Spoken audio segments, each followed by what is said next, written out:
Disclaimer. I do not claim ownership of this story. All rights belong to the original creators. Title: I'm drawing manga in Naruto. Page 121. Rather than risk a second round of losses, it's better to lose face a little.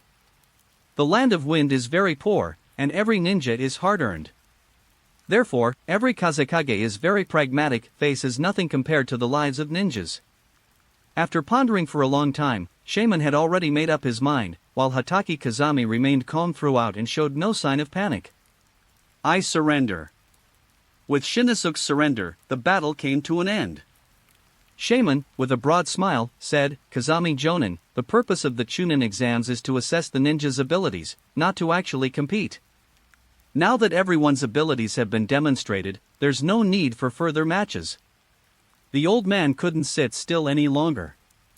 Kazami Hatake sneered inwardly, glanced at the 9 people below, and nodded, saying, Of course, the organizer this time is Sunagakure, so you can decide the procedures. Alright, let's end the Chunin exams here. The monk stood up and made a gesture.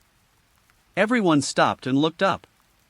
Shaman took a deep breath, remaining calm and composed. His voice, amplified by chakra, resounded throughout the valley. After 3 rounds of testing, everyone's abilities have been fully demonstrated. Therefore, I hereby declare this Chunin exam over. What? Suna looked at his teacher with a look of astonishment and disbelief. The list of Chunin to be promoted will be announced to the Jonin of each village after discussion. Please wait patiently. That's what Shaman said calmly. After saying that, he turned around and walked away. Let's go. Shio sighed softly, understanding why the monk had made his decision. Our village is still too weak. Ebizo sighed helplessly. The Kazekage's decision represents the entire Sunagakure village. Although the process was not announced at the beginning, this result undoubtedly showed weakness to Konoha. Kazami Hatake would be pleased to see this. If Sunagakure voluntarily backs down, they will at least gain 1 more Chunin spot.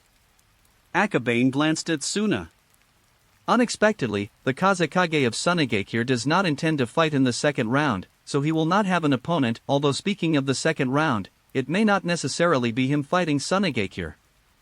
At this moment, Suna no longer cared about Konoha and hurriedly left, seemingly to find the Kazekage. Let's go. Orochimaru remained silent for a moment, then turned and left. Looks like I won't be able to help you get revenge today. Akabane reached out, allowing Tsunade to stand up with his help. Thank you. Tsunade took his hand and struggled to stand up.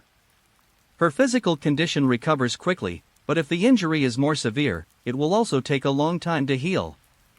When they left, they followed the people of Sunagakure through a safe passage to the main road outside.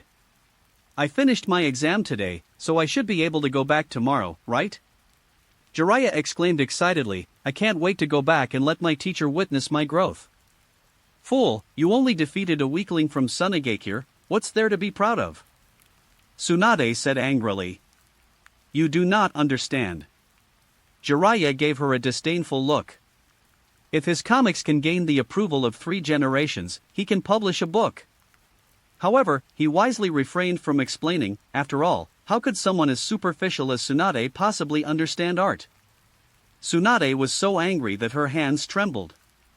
In the past, she would have punched them long ago, but now she and Yuhi Shinku were the only 2 out of the 9 to lose, which was incredibly embarrassing. Thinking about it carefully, I couldn't help but hang my head in dejection. The Sand Village completely underestimated Jiraiya, thinking he had no ability, so they sent an inferior horse. Even with inferior horses facing inferior horses, Jiraiya still managed to win. Don't be sad. Victory or defeat is just a result. The actual promotion depends on the process. Zi Shao comforted her. I just feel like it will take a long time to get my revenge. If you want to break through his shell, you'll have to go back and practice. Instead of offering comfort, Akabane coldly poured cold water on her enthusiasm. Because he knew that Tsunade wasn't the kind of woman who was so delicate as to need comforting. Of course. Tsunade clenched her fist, secretly pondering how to train back home. However, upon seeing Akabane, she immediately had an idea, and her mood instantly brightened considerably. Back at his residence, Akabane immediately created a shadow clone. With my return date fast approaching, there's still some finishing touches to be done on the next volume of Naruto, which I need to complete today. However, he himself couldn't stay idle either. Besides updating the Naruto manga, he also had to notify the caravan. Unlike the ninjas, some of the caravan members are ordinary people, and there's also the comic book donation project that hasn't been completed yet, so they'll probably have to stay here for another day or two. After finishing all this, Akabane returned from outside. Not long after she sat down, Yuhi Shinku peeked around and, upon seeing Akabane return, immediately came downstairs. Akaba, I need to talk to you about something. Kurenai Yuhi looked somewhat embarrassed, as if she found it difficult to speak. While drinking water, Akabane gestured for him to continue. He took a deep breath and said, Akaba, I want to draw manga. Put. Akabane spat out the water he had just drunk, but luckily he reacted quickly and turned his head, so the water only sprayed onto the ground. He coughed violently a few times, apologized awkwardly, and then asked, What's the meaning of suddenly wanting to draw comics? Nothing, I just suddenly felt like drawing. It was Kurenai Yuhi who said. Don't lose even once and lose your confidence as a ninja. A temporary win or loss is nothing. Illusion ninjas are not good at one-on-one combat anyway. Akabane said. Illusion has its strengths, but it also has its limitations. In some ways, it is very powerful, but when the opponent knows how to counter it, illusion becomes less terrifying. The same applies to illusions involving saddle horses. I understand that drawing comics is not an escape, but a genuine love for it. It was Kurenai Yuhi who said. If that's the case, what story would you like to draw? Akabane asked. I just don't know what to draw, so I'd like to ask you for guidance. Oh, is that so? Akabane fell into deep thought. Did this mean he wanted Akabane to provide an outline, which Shinku would then draw on? However, there are many stories from past lives that I cannot share. Even positions like Colonel and General require inquiries. They couldn't draw many stories from their past lives, and after pondering for a long time, they still couldn't find a suitable subject. After thinking for a moment, he suddenly remembered an old manga, Ikkyu the Clever. There's not much of a setting, and the background is similar to the Warring States period in the Naruto world, making it easier to understand. So he immediately told Yuhi Shinku about the concept. This topic is quite interesting. I'll go back and think about it now. The red-clad woman's eyes lit up. Of course, Shinku didn't intend to get the subject matter for free. Instead, she thought she could draw it herself and then give all the profits to Akabane as a token of gratitude for his guidance. Go. Chapter 133. Don't even think about slacking off. Akabane is not a banyan tree, it doesn't have the ability to form a forest from a single tree. The more comics there are, the more popular the industry becomes. At this moment, the shadow clone disappeared, and his memories and fatigue returned, leaving him feeling exhausted and drowsy. That's very efficient. Return to the room. The comics updates have all been completed and compiled into a book. Although the technique is rough, it is easy for the factory staff to understand and print. Let someone send it back as soon as possible. Akabane took the book and went out to find his own caravan. At that time, Anma Shanyuan was working on a comic book donation project. On the Sunagakure side, a Jonin was in charge of receiving the supplies. Akaba, what brings you here? Don't be nervous. I just came here to ask Uncle Shanyuan to send someone to deliver something for me. Akabane took out the updated content. The Sand Village Jonin glanced at it curiously, then his eyes lit up and he exclaimed, Is this an update for One Piece? Sadly, no. Akabane smiled. It seems that One Piece has already established a foothold in Sunagakure. I really hope it can be done soon. My child is driving me crazy with all the nagging. The Jonin explained, somewhat awkwardly but politely. Child? Aren't you single? The sand ninjas carrying the comic books paused for a moment, then wisely remained silent. Page 122. Okay, I'll have someone send it back. Kurama-gen nodded. To ensure the goods were delivered as quickly as possible, he thought for a moment and decided to have an elite chunin carry them back to the Land of Fire as quickly as possible. Akabane thanked them and returned to his lodgings to rest. Kazami Hatake hasn't returned yet. As the Jonin leading the team and a participant from Konoha in this chunin exam, he'll be dealing with various ninja villages all afternoon. According to Akabane's estimation, it would probably be tomorrow before they could set off to return. Although he slept for half an hour during the exam, he fell asleep soon after returning to his room. When I woke up, it was already bright outside. Nobody called me? Akabane was still a little unaccustomed to the fact that no one was waking him up all of a sudden. Open the door. Hey, we're about to head back, why isn't anyone calling me? Akabane glanced around and saw that everyone was packing their things. The quicker ones, Tsukumo and Shirsho, had already finished packing and were waiting downstairs to set off. Tsunade looked up, then looked away indignantly. He looked down and saw that most of the people looked listless. Think again. Have the results of yesterday's chunin exams come out? Ah. Kazami Hatake came out from next door, already packed his bags. He glanced at Akabane's room before continuing, You, Orochimaru, and Tsukumo have qualified for promotion to chunin. Ugh, why do they have it, while I, a genius, won and got nothing? A loud, unwilling shout came from downstairs. 3 spots? Akabane pondered to himself, this number seems a bit unusual. At this moment, Orochimaru came out of the room, saw his attire, and asked, Are you going back with the caravan? No, of course I'll go back with everyone. Akabane suddenly awoke with a start. These people did it on purpose, they probably abandoned him and ran away before he woke up.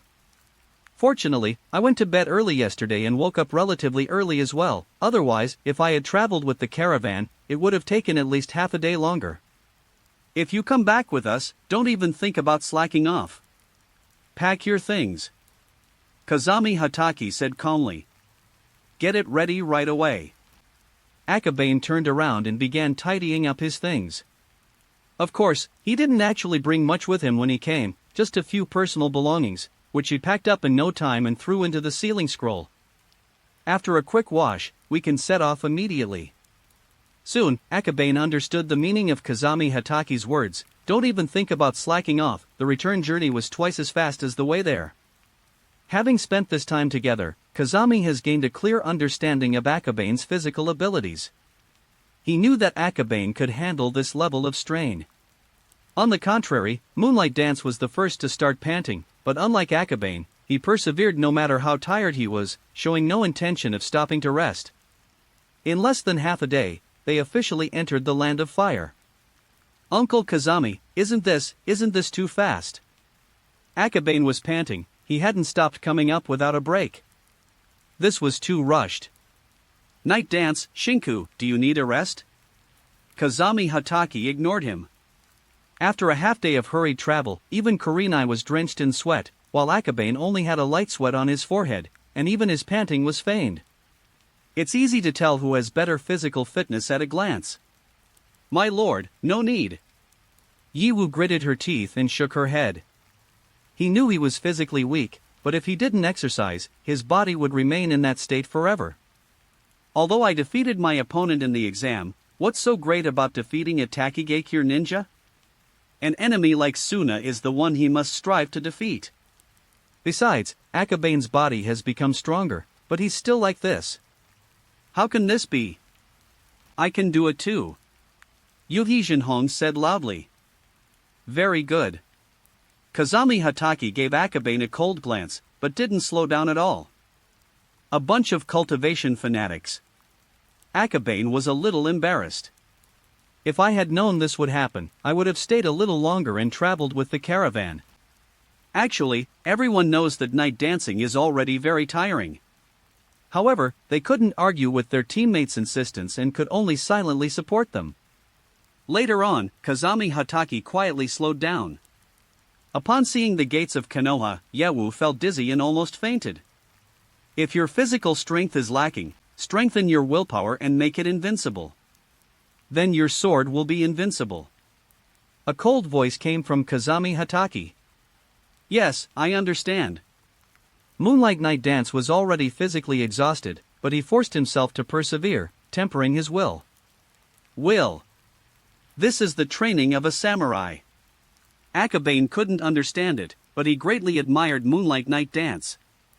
He, too, was physically weak, and he understood how strenuous and difficult it was to keep up with their pace, given his own frail health. Having persevered to the gate, Kazami Hatake turned back and watched as Yoruchi Maki made her way through step by step. A smile appeared on his face. Go back and rest. If you have any questions about swordsmanship later, you can come to me. Yes. Overjoyed, I danced in the moonlight. Their clan's swordsmanship originated from the second Hokage, not from a true family tradition of swordsmanship. The Hatake clan is different. During the Warring States period, they were a renowned samurai family. With the advent of the ninja era, they further integrated chakra and ninjutsu to create the Hatake-ryu sword style. Kazami Hatake's words were almost an indication that he wanted to take him on as a swordsmanship disciple. Everyone else, please get some rest. We'll announce the Chunin ceremony later. Yes. Then, Kazami Hatake left. With Shuramao's help, Moonlight Dance slowly walked and rested, gradually regaining some strength, and her complexion became much rosier. Everyone, go back, I'm fine now. Tsunade walked over to him, gave him a quick check using various techniques, and then nodded to everyone, saying, he's fine. He just needs to rest a bit more after expending too much energy. I'm going the same way as Yiwu, so I'll go home with him. You don't need to worry. Korinai Yuhi added. Hearing this, the others were relieved. Chapter 134 Teacher, I'll show you how I've grown. Young Master Akabane, you're finally back. I'm so happy. Kurama Unro was so excited when he saw Akabane that tears streamed down his face. What the hell are you? I just stopped by to take a look, and I didn't expect Yunlang to be so excited to see me. Akabane disgustedly pushed away his cousin who was trying to hug him. He missed him this much after just a few days apart. This guy must have some kind of abnormal orientation. Update? If you don't update soon, I'm going to die. Kurama Unro was devastated and recounted everything that had happened to him during this period. Unable to find Akabane, they could only urge the shop manager to update the story. Every day, a dozen or so ninjas would pass by, and when they returned to their clans, their younger siblings would urge them to update their stories. Even the high-ranking Mito-sama would come to their door to urge them to update their stories. They keep asking questions, but where can he find new things to update? I've been waiting for this moment for ages, how could I not be excited? Akabane was embarrassed. He hadn't expected these people to be so insistent on updates, as he hadn't updated since getting the money back. Shudder. He was incredibly grateful that he had worked overtime. Young Master Akabane, when will you update? Anma Yunlang asked hurriedly. By tomorrow morning at the latest, you get a banner ready, and I'll take care of the poster when I get back. Akabane paused here, then pointed at him solemnly, don't just throw something away with the banner, think of something good. Yes. For him, nothing could be better than this news. The 7th episode was about the Chunin exams, and Akabane quickly pictured the poster in his mind. The decision is yours. It only took a few minutes to draw the poster. Akabane found a spot in the shop, sat down, and began drawing the promotional poster he would be using that afternoon. Cloud, wait. The ninja at the door came over and was immediately surprised to see Akabane sitting inside. Shoo. Kurama Yunlang made a gesture. He was painting, and he didn't want this ninja to go in and disturb him. The visitor nodded in understanding, took a few steps quietly, and then squatted down next to Akabane. What a strange trio. One carried a gourd on his back, another carried a strange object, and yet another carried a fan. What kind of weapons are these? Page 123. At this point, facial features and clothing details were not yet drawn. Akabane stretched his limbs and turned his head to suddenly see that there was another person next to him. He looks very familiar. After thinking for a moment, he immediately remembered the other person's name, Mr. Noara? I didn't expect you to still remember me, ha. Noara touched his head. It was incredible that a genius like Akabane could still remember his name after so many days. I have a deep impression of you because I signed your autograph before, and I also want to thank you for lending me your chair. Akabane smiled and picked up his brush to start drawing the facial features of the three people, whose faces were relatively easy to draw. For example, Gara didn't even need eyebrows. It's nothing. By the way, is this a newer promotional poster? Noara Shigeki pointed upwards and asked. Yes, the comic books should arrive tomorrow. Prepare promotional posters and banners in advance. Akabane said, pulling the painting away to take a closer look. The eyes are drawn quite well. He nodded in satisfaction and continued drawing the other parts of Gara. Facial features, hair, forehead protector, and finally, the soul is infused, thick dark circles under the eyes, and the word love on the forehead. The moment the two were applied, the entire face became three-dimensional. Amazing! Noara Naruto exclaimed in amazement. With just a simple drawing, it exudes an imposing aura at first glance, which is incredibly impressive in their eyes. Akabane smiled slightly but did not answer. After finishing Gara's face, the other two were much easier, especially Kankuro. Just draw some facial features and doodle a bit, and you're good to go. The character was completed in no time. The Sand Village Trio, Chunin exams. After writing the line of text, Akabane handed it directly to Kurama Unro, instructing him to stick it on the billboard at the entrance. Although this street is not bustling, it still sees a lot of people passing by every day. Hang it there, and someone will see it soon. After finishing his work, Akabane had some free time and asked, did Uncle Noara come here specifically to ask about the manga update? That brat of a son of mine is always nagging me. You have a son? Akabane's heart skipped a beat, and he asked in surprise. Yes, he's a year or two younger than you, but unfortunately he doesn't have much talent. Noara Naru sighed. He was only a middle-level ninja, so he could offer little help to the child. For commoner ninjas, without family training, all they can rely on is the Ninja Academy and their talent. He's a year or two younger than me. So, if we calculate it that way, Noara Shigeki's son's child might actually be Noara Rin? There aren't many people with the surname Konoha. Considering their ages, the probability is quite high. Akabane pondered for a moment, then felt a pang of regret. At this moment, Noara Shigeki's expression froze, and he suddenly remembered that he had important matters to attend to. Oh no, I have to go take over my shift, I have to go now. After he finished speaking, he activated his instantaneous movement technique and ran outside. Hey, I. When Akabane looked up again, he was already outside the door. Should I go and get it back? As soon as Kurama Yunlang hung up the promotional poster, he saw Noara Shigeki dart up to the treetop and disappear without a trace. No need, I just originally wanted to give his child a gift. Akabane shook his head. I was just acting on a whim, and since he's gone, there's no point in chasing after him. Hokage's office.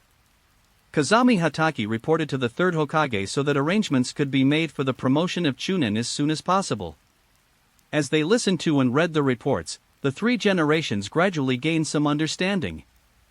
After Kazami finished speaking, he took a drag of his cigarette, pondered for a moment, and then asked, putting aside the Chunin issue for now, what's your opinion on magnet release? Without a doubt, this escape technique is very powerful. Kazami Hataki looked serious. Although the magnetic force was troublesome, it was not enough to make him so wary. But this time is different. Sunagekir's victory over Tsunade's Iron Sand attack and Iron Sand defense is enough to show that Sunagekir has found a mature direction for the development of magnet release. Can lightning release be used to counter it? The third generation frowned and asked. I don't know. I think Shaman cancelled the second round, probably because he didn't want us to get more information about magnet release. Kazami Hataki shared his own insights. That's very likely. Neither he nor the first Kazekage are the type to care much about saving face. The third generation sighed. Magnetism escape, that's really troublesome. Third Hokage, if I may be so bold, Tsunegakure will not be content with the status quo, and war will inevitably break out between the two nations of wind and fire sooner or later. Kazami Hatake solemnly replied. The third generation did not answer directly, but pondered for a moment before saying, "Let's discuss these things later." Yes. Kazami Hatake bowed slightly. You've had a tough trip. If there's nothing else, go back and rest. I'll discuss the timing of the Chunin promotion with Menyan and the others. Yes. Kazami Hatake turned around, opened the door, made a turn, and then kicked a trash can to the side. Ouch. Jiraiya's transformation technique was broken, and he couldn't help but laugh awkwardly. We're done talking, go ahead. Kazami Hatake glanced at the sketchbook in Jiraiya's arms, frowned slightly, then left without asking any further questions. Jiraiya got up, tucked the sketchbook into his pocket, and walked into his office. The third Hokage had just gotten up, intending to go find Mitokado Hamura, when he looked up and saw Jiraiya. Jiraiya, is there something you need from your teacher? Teacher, I want you to see how much I've grown during this time. Jiraiya said proudly. The third Hokage smiled slightly, walked over, and patted his hair, saying, Kaze just told me that you did very well. You can continue to study your specialty, Earth Release, but you can't neglect your taijutsu either. No, teacher, please look at the results of my cultivation. Jiraiya took out the picture book and placed it on the table. Chapter 135 Remarks on the Launch. It's going to be released tomorrow at noon. As someone who's flopped, I haven't felt this nervous for years. First of all, I would like to thank all the readers who have supported me. I have read all the comments and suggestions mentioned in this chapter. I have seen many interesting comments and a lot of useful suggestions, and I would like to express my gratitude here. I would also like to thank all the readers who have been collecting, recommending, and tipping the book. It is because of you that the book has the data it has today. Let me ramble on about some other trivial matters. To be honest, this is my best result ever, so I have been very careful and nervous about the plot of this book. The Chunin exam storyline, which was originally meant to set the stage for the Sand Village storyline, seems to have been poorly written and uninteresting, for which I feel quite apologetic. Secondly, many readers complained about the slow update speed. I feel ashamed because my writing speed is only 1,000 kilometers per hour. With the addition of plot development, it takes almost a whole morning to write one chapter. In addition, my mother's health is poor after surgery, and I am now responsible for her 3 meals a day. My time is usually quite tight, so I often cannot update on time. After the book is published, I will try my best to adjust and stabilize the update schedule. In addition, I will also try to increase the word count of each chapter. I've set a small goal, to evolve from a shameful 2K word writer to a 3K word writer and say goodbye to short and weak chapters. When it goes live tomorrow at noon, I'll try to update more than 3 words. The success of an author's book listing is extremely important, as it affects many things after the listing is published. Therefore, it's important to note here. Please subscribe. Please support. Where does the problem lie in Chapter 136? What? The third generation was completely stunned and didn't understand what was going on. Isn't the result of cultivation strength? The drawings on the table seemed to have a fatal attraction. The third Hokage glanced at them and instantly averted his gaze from the table as if he had been electrocuted. The cover isn't artistic, but the style is more delicate, softer, and more appealing than before. Just by looking at the cover, he could already picture what was going to happen next. Teacher, how is it? I finally found the owner of the previous page and asked him for guidance before I could reach my current level. Jiraiya said smugly. I see. The third Hokage took a deep breath, and the image of the female ninja Musen automatically appeared in his mind. He still remembers that painting vividly. It is absolutely exquisite. He recognized the artwork as Akabane's work immediately upon seeing it, but Tsunade interfered, and the project ultimately fizzled out. Looking at Jiraiya's cover again, the drawing skills are about 50 to 60% good. There is a technological gap, but previously it was only 1 page, now it's a whole book. Who can resist this? The third generation's breathing quickened, his mind undergoing repeated trials, when he heard soft footsteps outside the door. Page 124. A jolt ran through my body, and my inner demons vanished instantly. Teacher, please take a look. If it's possible, please allow me to publish a comic book. Jiraiya urged him on with great anticipation.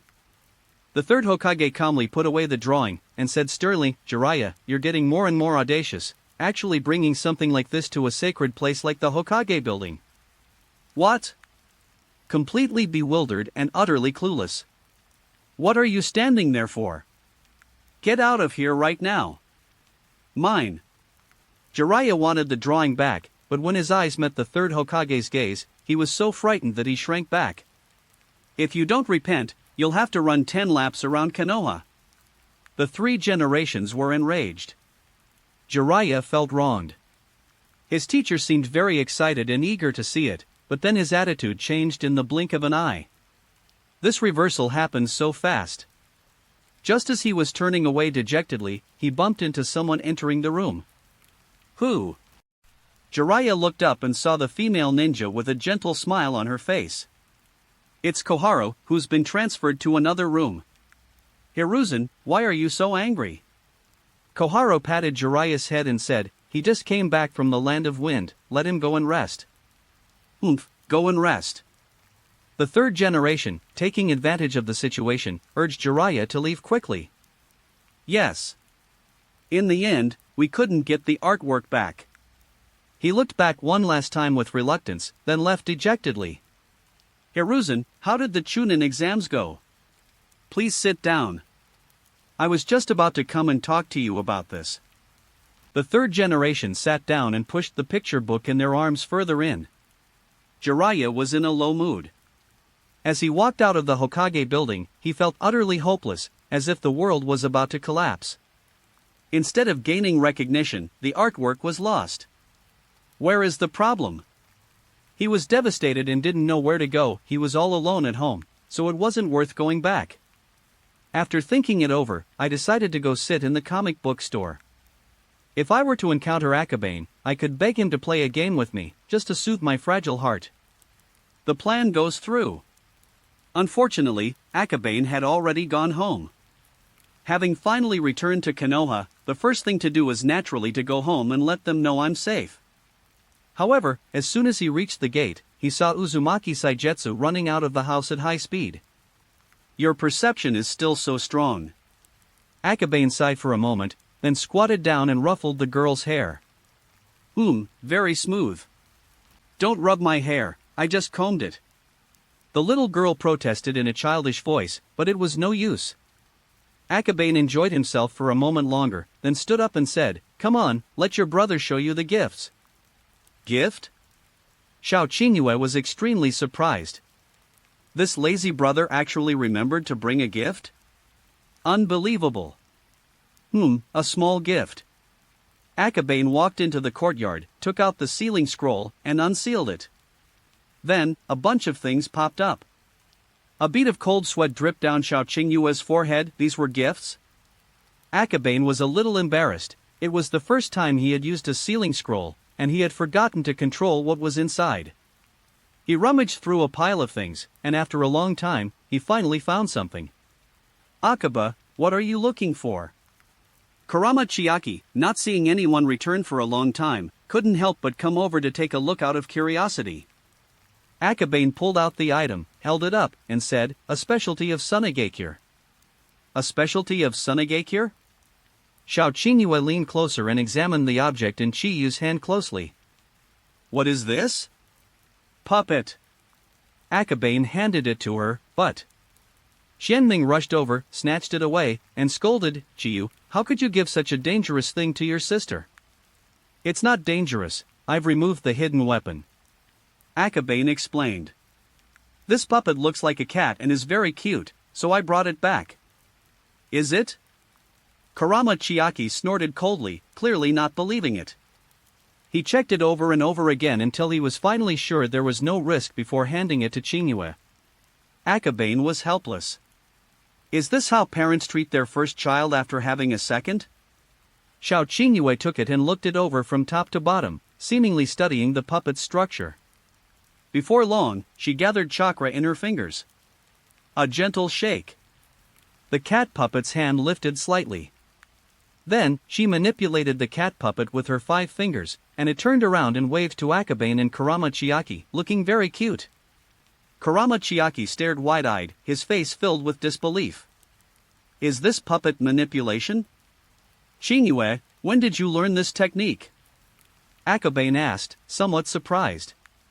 Xiao Qingyue manipulated the puppet with both hands and smiled happily. When Qiyu asked, she replied without hesitation, I haven't learned it. I just feel that I can control it this way, and it's much easier than sealing techniques. Akabane felt ashamed when he thought of those scribbles that looked like gibberish. In a sense, that's really the case. While puppetry is difficult, it is essentially just the manipulation of chakra threads, whereas sealing techniques are different. Whoa! She got more and more into it, manipulating the puppet with both hands, the cat puppet leaping nimbly through the air. If the ninjas of Sunigakure saw this, they would probably be ashamed. Because most Chunibuan genin are probably not as good at puppet control as this 6-year-old girl. If the cat puppet's hidden weapons and claws hadn't been removed, Xiao Qingyue's puppet manipulation skills alone would have been enough to defeat many genin. She's only 6 years old this year. Kurama Chiaki remains silent, feeling deeply ashamed. Logically speaking, genjutsu ninjas should have strong chakra control, but the 2 kids seem to be better than him. Thank you for the gift, brother. I really like it. Xiao Qingyue has completely mastered puppet control. The cat puppet moves nimbly and freely, jumping onto her shoulder. Too strong. Akabane was secretly amazed. Putting aside everything else, the Uzumaki clan's chakra and control abilities alone are enough to make people envious. I'll go show it to Auntie. Xiao Qingyue happily ran into the house to show off to Kurama Saki. Akabane smiled and didn't chase after him. His talent is terrifying. Kurama Chiaki's tone was filled with worry. After all, he is of the bloodline of the Uzumaki clan, and he is also the clan leader's child. Akabane sighed. With such great talent, it's unlikely that he'll live an ordinary life in the future. But what he was most worried about was something else, the Nine Tails. Mito Uzumaki is getting old, and if any problems arise in the future, someone will inevitably have to shoulder the burden of becoming the next Nine Tails Jinchuriki. The better one's talent, the higher the probability of becoming a Jinchuriki. Never mind, things will work themselves out. Akabane shook his head. There was no use worrying about these things now, he would just take it one step at a time for now. Moreover, mastering puppetry isn't a bad thing. By modifying the cat puppet, Xiao Qingyue will have the ability to protect herself. Go take a shower first. Kurama Chiaki was preoccupied with other matters and didn't even care about his son. At this moment, Akabane also had something on his mind. Puppet manipulation isn't difficult to learn. For example, after the latest storyline was completed, the exchange for chakra threads and puppet manipulation techniques was also on his list. The difficult part is making the puppets.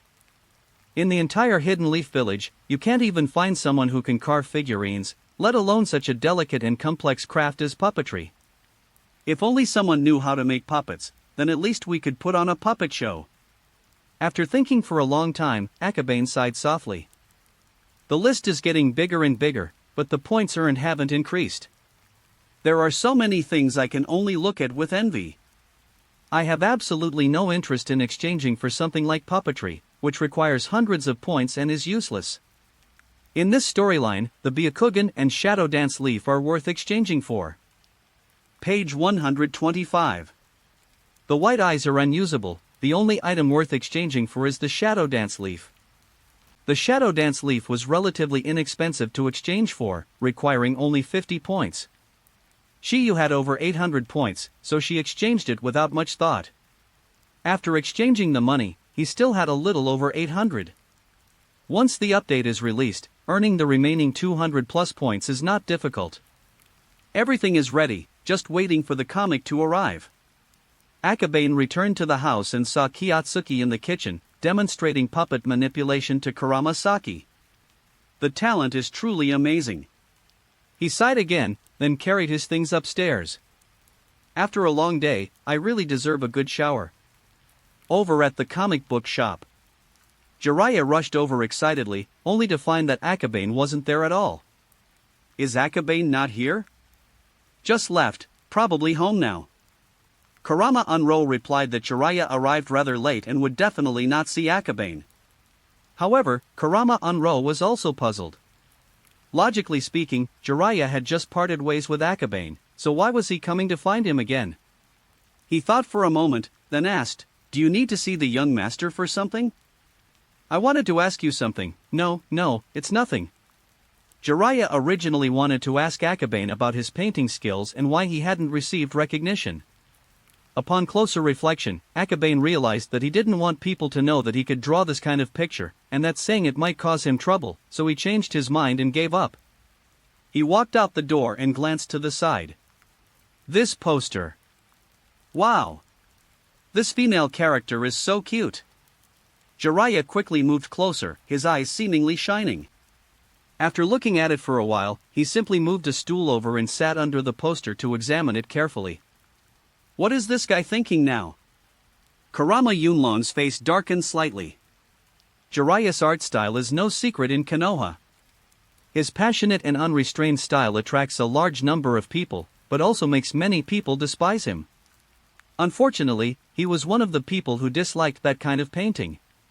However, considering that Jiraiya was Akabane's friend, he could only turn a blind eye and let Jiraiya sit there, since sitting there wouldn't affect the publicity.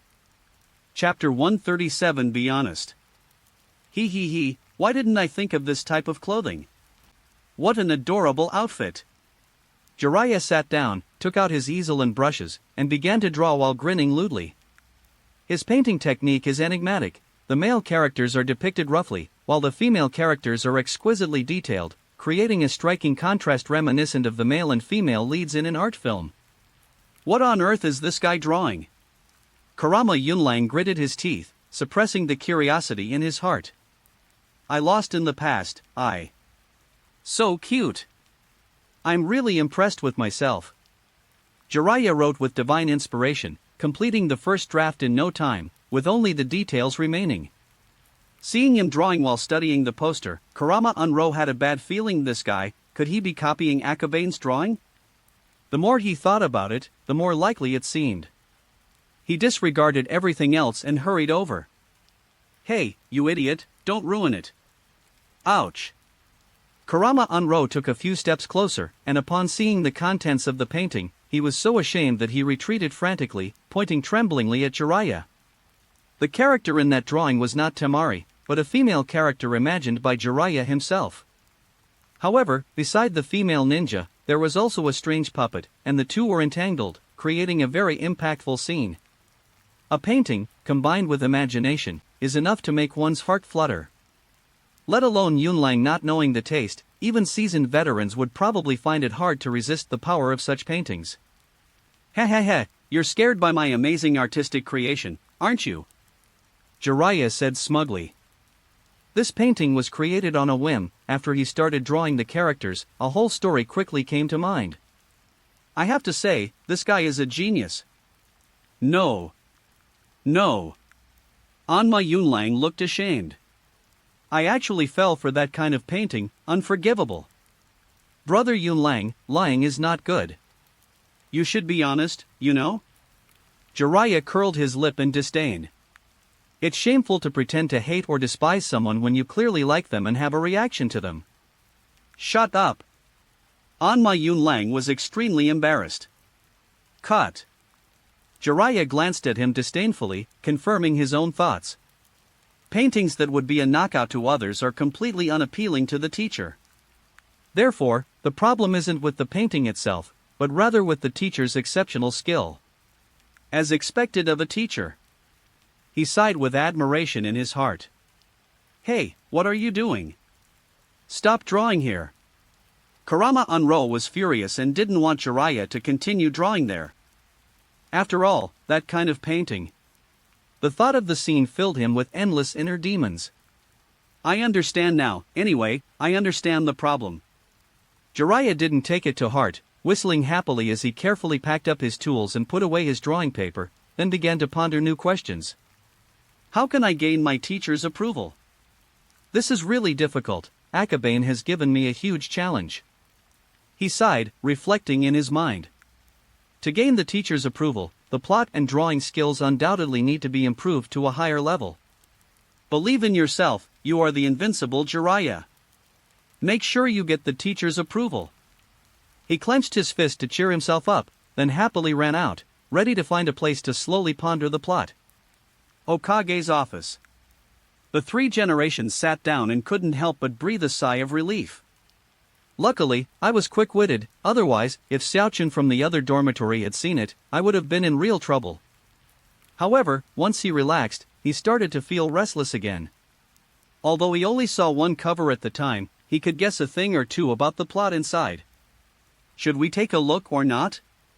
After hesitating for a moment and thinking it over, the third generation took out the crystal ball. The art of telescope. Soon after, images of the outside world appeared on the screen. The images on the crystal ball started from the Hokage's office and slowly moved around. In just a short while, he had surveyed his surroundings. No one is here right now. The third Hokage silently lit a cigarette to calm his excitement, then focused his telescope technique on the passageway outside the Hokage's office. Well, Jiraiya's drawing isn't easy. Since you want me to check it, then help me take a look and point out any strengths or weaknesses. He silently convinced himself, and then quickly took out the picture book and placed it on the table. The cover features a female ninja who bears a striking resemblance to the female protagonist depicted on Akabane's page. This work is clearly an imitation of Jiraiya's. The third generation turned to the first page and nodded in satisfaction. The opening had its own independent plot, which was quite good. The female lead is beautifully drawn, that's a plus. Unbeknownst to him, he had already become completely absorbed in it. At first glance, Jiraiya's drawing is not exquisite, and the details of the characters are incomparable to those of Akabane. But as he read through the pages, the exciting and thrilling plot kept the third generation hooked, his blood surging and his heart pounding. At first, he only gave it a good rating, but after seeing the exciting plot later on, he realized it was definitely a perfect work. The third generation's gaze was intense. I was about to continue watching, however. Aha! A cough was heard. The three men's expressions hardened, and they immediately knew something was wrong. However, he was a man of exceptional talent. Even with others in front of him, he remained calm and composed, closing the comic book and taking a calm drag on his cigarette before saying, "Danzo, is there something you need?" "Hiruzen, you're still as shameful as ever." Danzo made a sarcastic remark, then sat down rather unceremoniously. The two were enemies, but also comrades in arms. Is something the matter?" The third generation coughed lightly and asked again. "You've always been like this, using your despicable skills to do ridiculous things." Danzo continued rambling on. The third generation clenched his fists, his cheeks trembling slightly. This guy, he did it on purpose. He took a deep breath, then regained his composure and let Danzo continue speaking. Seeing that he didn't react, Danzo looked up at him and then stopped provoking him.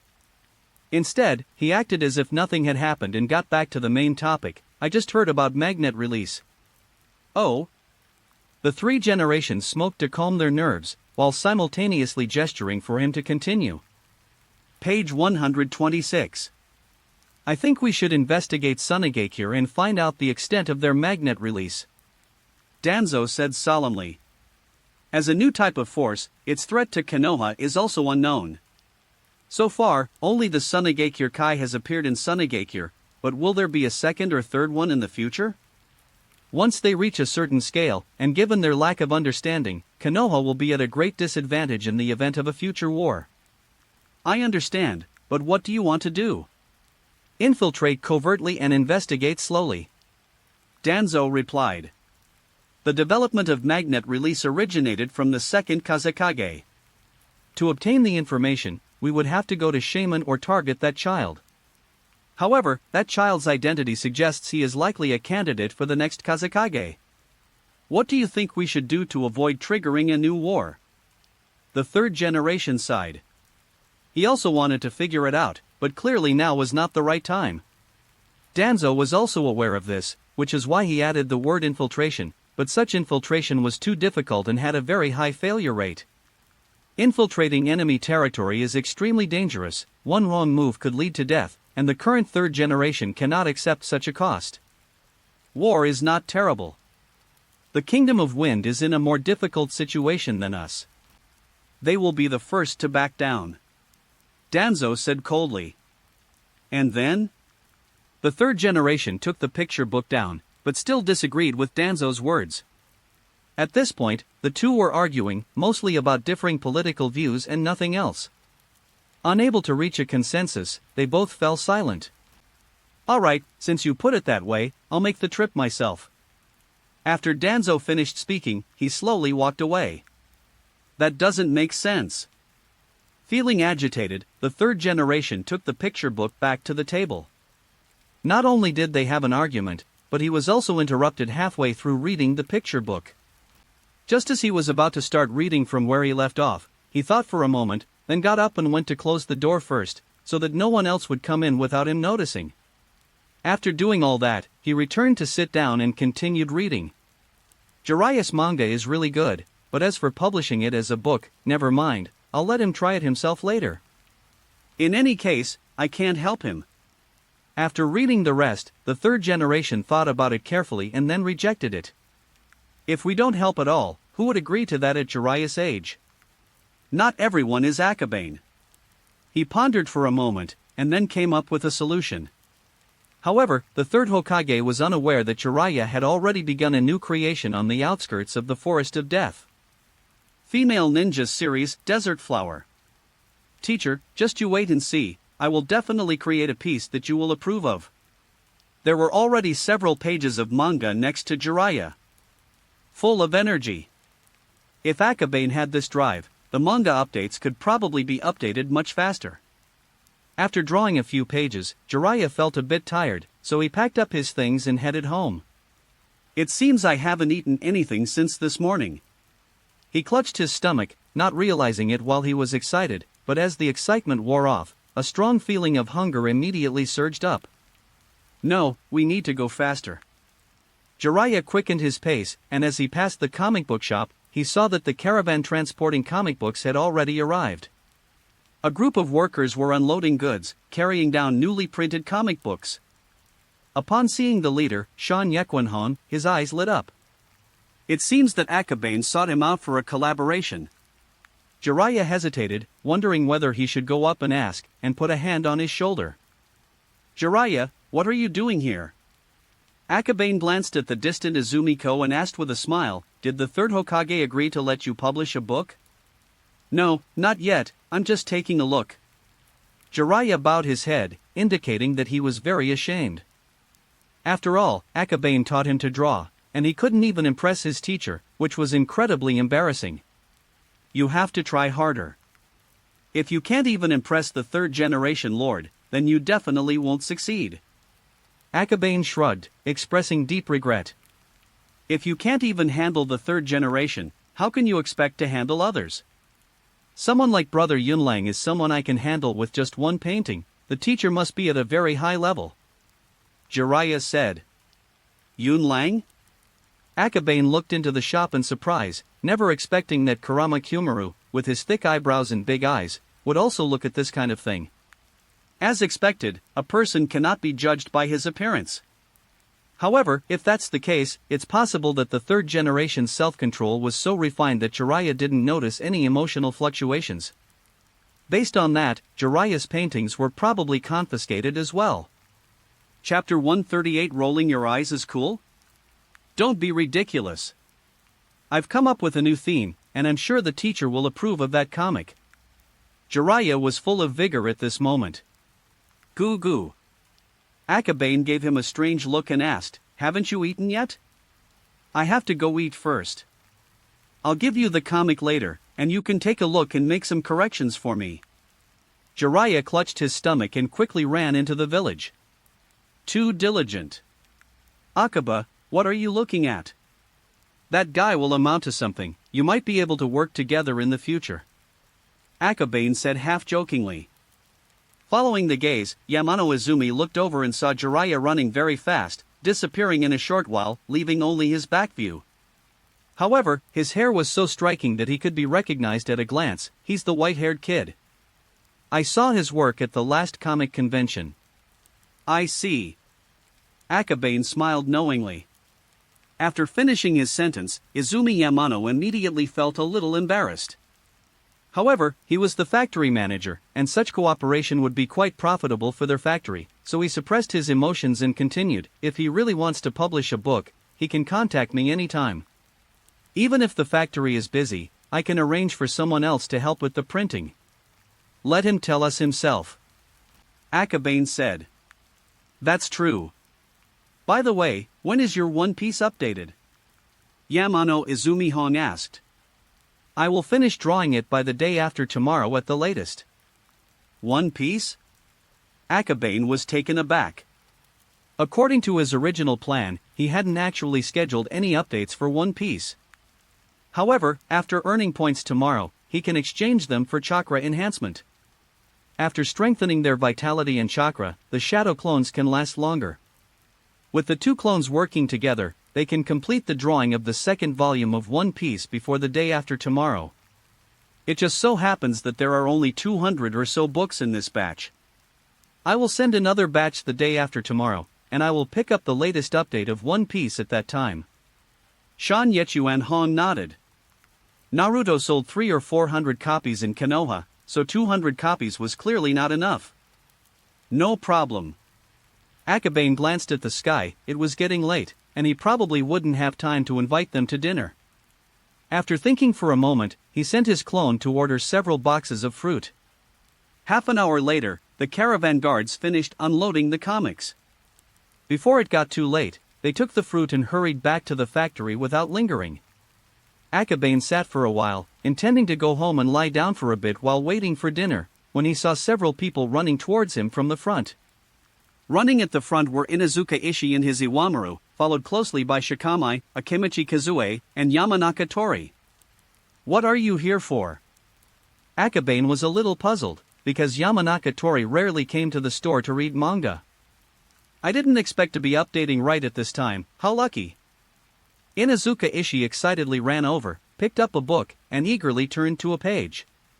Iwamaru jumped onto his shoulder, looked around, and then lowered his head, pretending to be engrossed in reading a comic book. Pig, deer, and butterfly strolled over leisurely, not in a hurry at all. However, when he arrived at the comic shop, only Lu Ming greeted him. The other two immediately started picking out comics with great interest. Lu Ming looked pained, and Chi Yu leaned closer and whispered, "What happened?" "Nothing much. Are you coming to the dinner party tonight?" Lu Ming sighed. Dinner party? Akabane was stunned. Who came up with this crazy idea? Hinata Kazuhiko, do you have any impression? Lu Ming continued. From the Hyuga branch family, they used to take classes with us. Akabane was a little impressed. The Hyuga clan is unique in that most members are trained within the clan, and Kazuhiko was the only Hyuga clan member in his class. When they were assigned to groups for graduation, he formed a reconnaissance team with Inuzuka Ishii and the Aburame clan. But Akabane and Inuzuka Ishii had only a SOSO relationship, let alone Hinata Kazuhiko.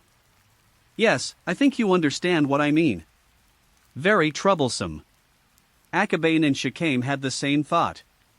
People don't visit temples without a reason, so Hyuga Kazuhiko's sudden invitation to a dinner party is probably an attempt to win over his fellow students from the same year. As for the reason, the situation during the Chunin exams must have been known to these powerful clans. Page 127. Apart from Tsunade, none of the other participants in the Chunin exams were members of major clans. However, all of them together formed a powerful force and network of relationships with great potential. In addition, most of the 9 were related to the third Hokage, so there is a high probability that one of these 9 will become a Kage. Why do the people of Sunagakure carry these strange things on their backs? A gourd, a large fan, and something else that we simply don't know what it is. It's really strange. This Gaara looks really powerful. The three people reading the comics chatted animatedly, each contributing a sentence. Lu Ming walked over listlessly, glanced at it, and after thinking for a moment, said, "It's a puppet, isn't it? His attire looks a lot like a puppeteer from Sunigakure." Puppet? So this is a puppet? No wonder it's wrapped in strips of cloth. The three of them were stunned for a moment. They came from a clan that had books recording information about Sunigakure, so they had naturally heard of puppets. However, from childhood to adulthood, no one had ever seen what a real puppet looked like. "Akaba, I heard that their puppets can disguise themselves as humans, is that true?" he asked curiously from the mountains. "That's true. It's a ninjutsu similar to transformation, but the principle is different." Akabane nodded. He had witnessed this kind of disguise during his battles against the Sand Ninja. However, due to limitations in puppet making and puppetry skills, the only person he has encountered so far who can control large puppets is the special Jonin Kinsuna. Small puppets cannot disguise themselves as ordinary people. At most, they can only disguise themselves as animals or children of the same size. Inuzuka Ishii rubbed Iwamaru's arm and said enviously, "That's amazing. It's a pity I couldn't go to the Chunin exams. The Chunin exams are just a second battlefield, there's nothing to envy." Akabane sighed softly. The theory exam was one thing, but the second and third exams were like small battlefields where even if you were killed, you couldn't get revenge. Being able to participate in the Chunin exams is already quite an achievement. Yamanaka Tori said, "The first exam after the war ends, it would be even more remarkable if one could be promoted to Chunin in this exam." After hearing this, Lu Ming glanced at Chiyu, then leaned against the pillar of the comic book store without saying a word. Promoted to Chunin?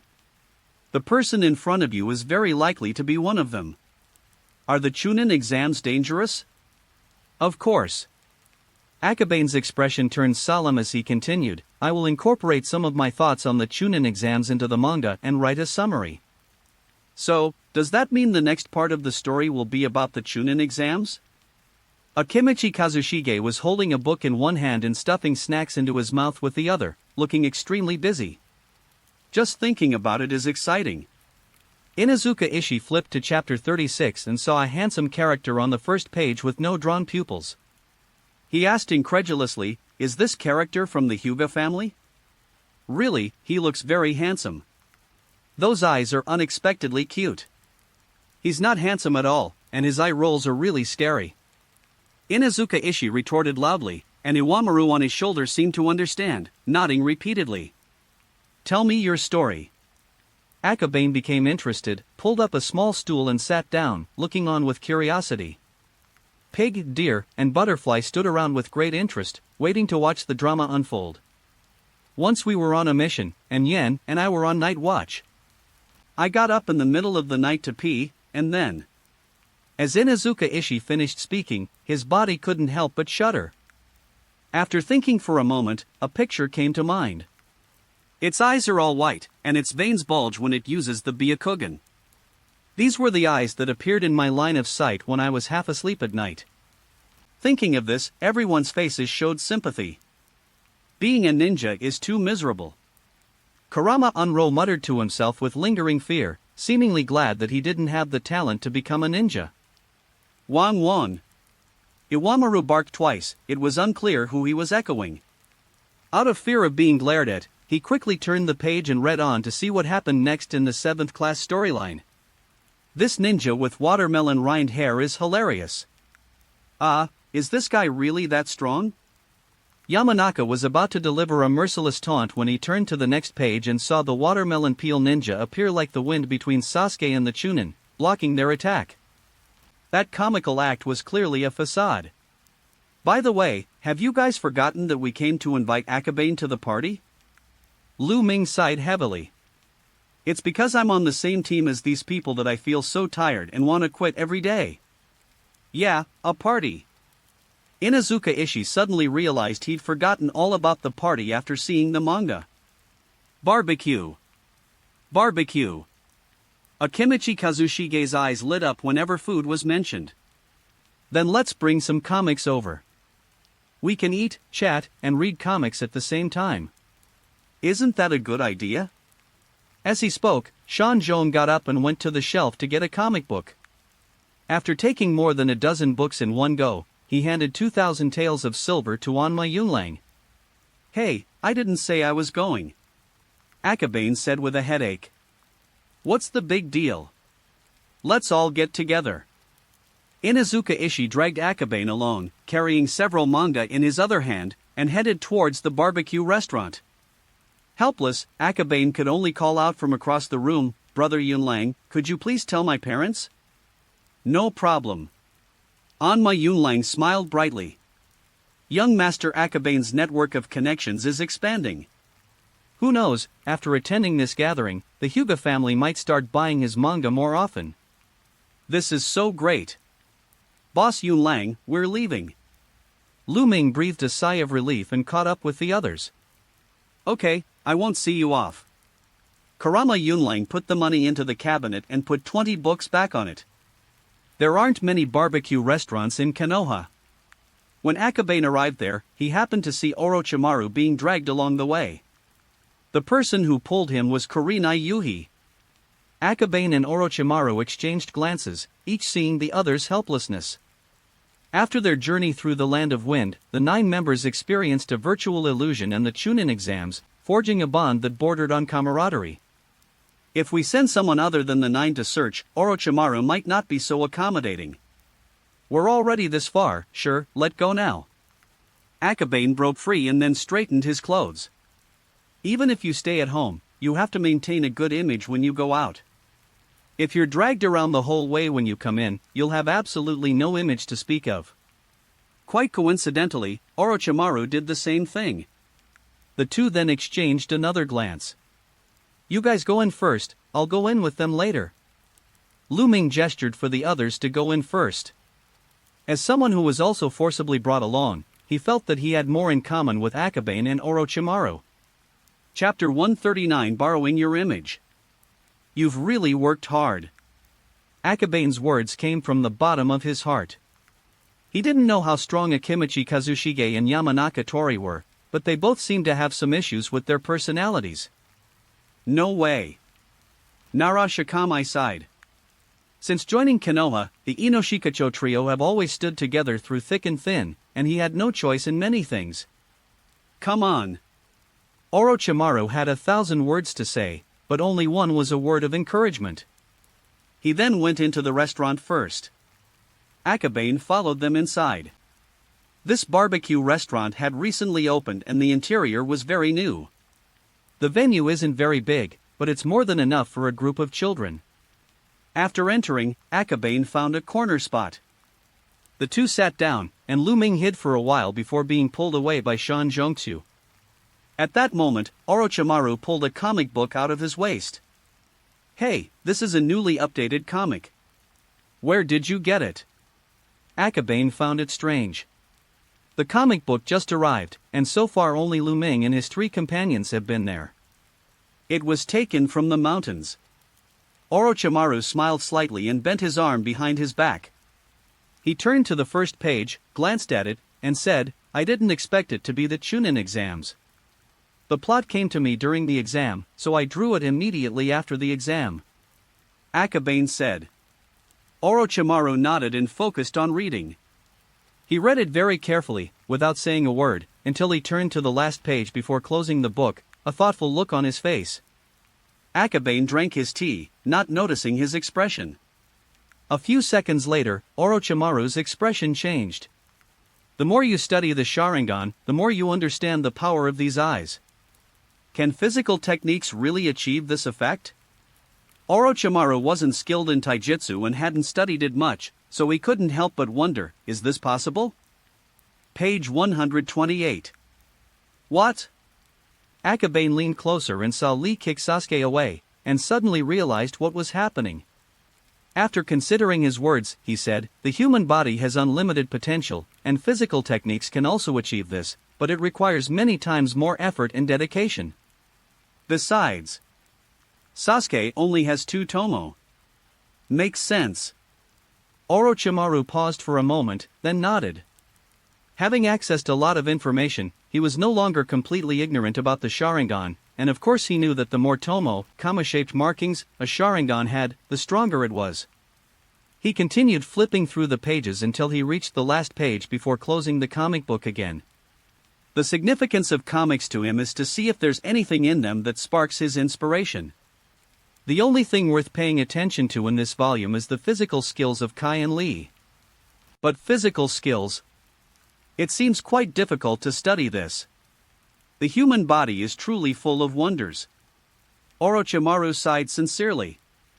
For example, Yoshinobu Yamada's evil chakra allowed him to continuously regenerate until his death. If a similar effect can be achieved, perhaps the results described in the book can be realized without too much strenuous training. However, Orochimaru only thought about it. Taijutsu held no appeal for him. Human potential is immense, for example, the 8 gates of the human body. 8 gates? Orochimaru recalled that he had heard this term before. Open the door, close the door. Akabane recited the names of the 8 gates one by one. Orochimaru had read so many books that he could hardly remember them all, but when he heard the specific names of the 8 gates, those terms immediately came to mind. The 8 gates of the human body are the barriers that limit chakra. Orochimaru interrupted, indicating that he had already remembered. Akabane nodded. He had seen records about the 8 gates in the clan's library.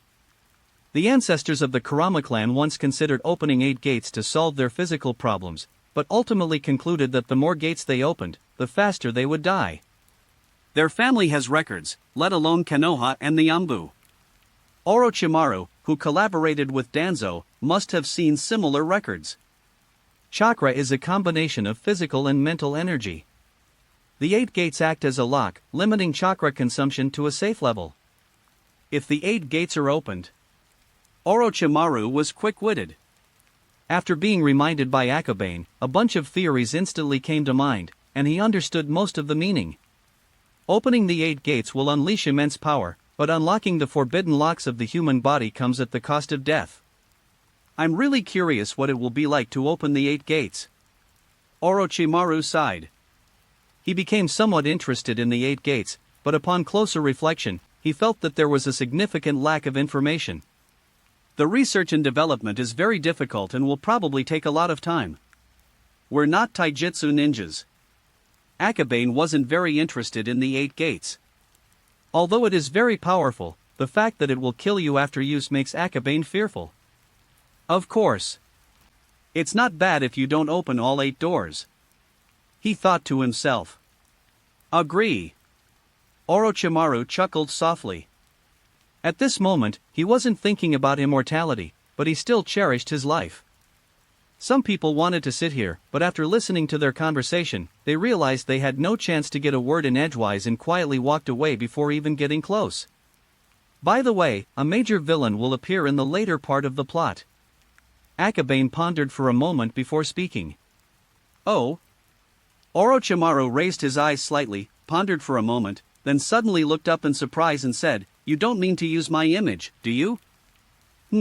I have that idea." Akabane nodded, about to continue speaking, when suddenly his shoulder was patted. He turned his head and saw Tsunade behind him. "What are you talking about? What kind of characters are you referring to? Is it a comic book?" Tsunade naturally sat down at their table, with Jiraiya following behind her, looking utterly exasperated. The two of them sat down, which conveniently filled a table. Orochimaru gave Akabane a wink, signaling him to discuss this further when they were alone. Akabane nodded slightly to indicate that he understood. "What image?" "It's beautiful." Jiraiya perked up, looked up and saw Tsunade sitting opposite him, and immediately shut his mouth. "The comic book characters were created using your images," Akabane explained. "Us? No way." Tsunade objected vehemently. "Why?" Orochimaru and Jiraiya were both stunned, looking at Tsunade in confusion. Especially Orochimaru, he's being portrayed as a major villain and he hasn't even said anything yet, so why is Tsunade so agitated? "I don't want to. Your paintings depict our grandchildren's generation. How old would that make us?" Tsunade counted on her fingers and showed Akabane how to do it. By then, she will be at least in her 50s, and for a girl, aging is the greatest enemy. Now that you mention it, I'm quite curious. What will Tsunade look like when she's old? I'll try to draw her sometime. Jiraiya had no idea how important age and appearance were to girls. Orochimaru sighed. This guy is courting death again. Really? Boom! With one punch, Jiraiya was knocked to the ground. Tsunade's forehead veins bulged as she angrily threatened, "If you dare draw that, I'll break your hands, you believe me?" I'm sorry. Jiraiya was so frightened that he apologized without thinking. In front of Tsunade, he apologized as often as he courted death. Anyway, I disagree. Tsunade turned her head away, as if to say there was no room for negotiation. Actually, what you're thinking about isn't important. I remember that Grandma Mito isn't young either, but she's not young and beautiful anymore. Akabane was completely confused at first. However, it later occurred to her that Tsunade probably hadn't learned the Yin seal, nor did she understand medical ninjutsu, so naturally she hadn't researched the secret technique for eternal youth. That's because... Tsunade paused for a moment, then her eyes gradually brightened. That's right, Grandma hasn't aged at all over the years, she must have some secret techniques. There's such a technique? Jiraiya was stunned. Is it the physique of the Uzumaki clan? Orochimaru said, with physical constitution and secret techniques, perhaps one can reach that level. Mito Uzumaki made an appearance at the last anime convention, so everyone saw what she looks like now. He must have done his research before he came to this conclusion. In that case, I agree. Tsunade chuckled. You changed your mind really quickly. Orochimaru was speechless.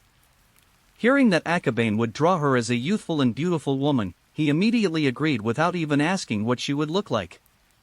What a simple mind.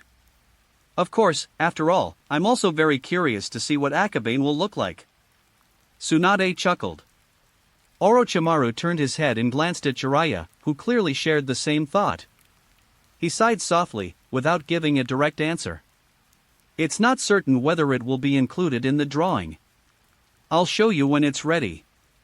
Akabane did not demand an immediate agreement. The Chunin exams arc could have been handled by changing the characters, but he felt that replacing Orochimaru's role with someone else would completely defeat the purpose of the Chunin exams arc. Besides, the plot hasn't reached the point where they'll appear yet, so there's no need to rush. He just happened to run into Orochimaru at the party and casually asked him a question.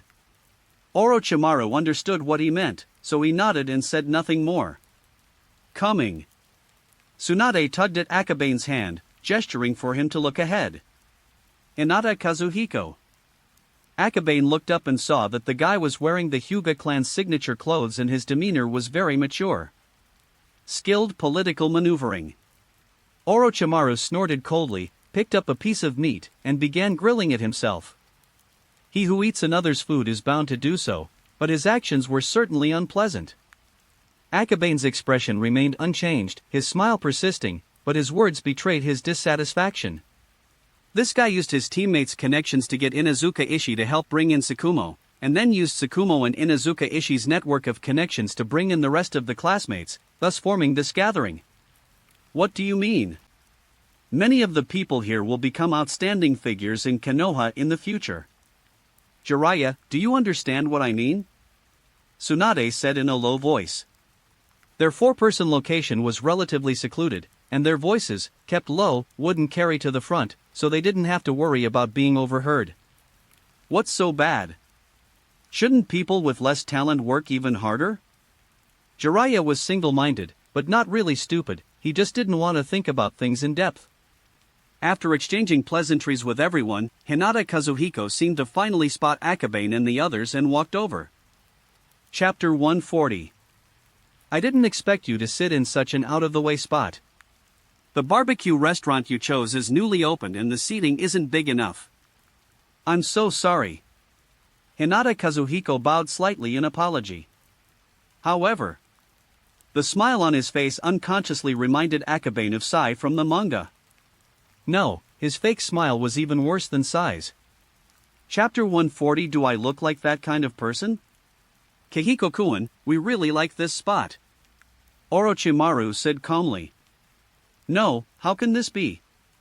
Hyuga Kazuhiko smiled and said, you are the elite of our class. No need, we can sit here. Akabane frowned slightly.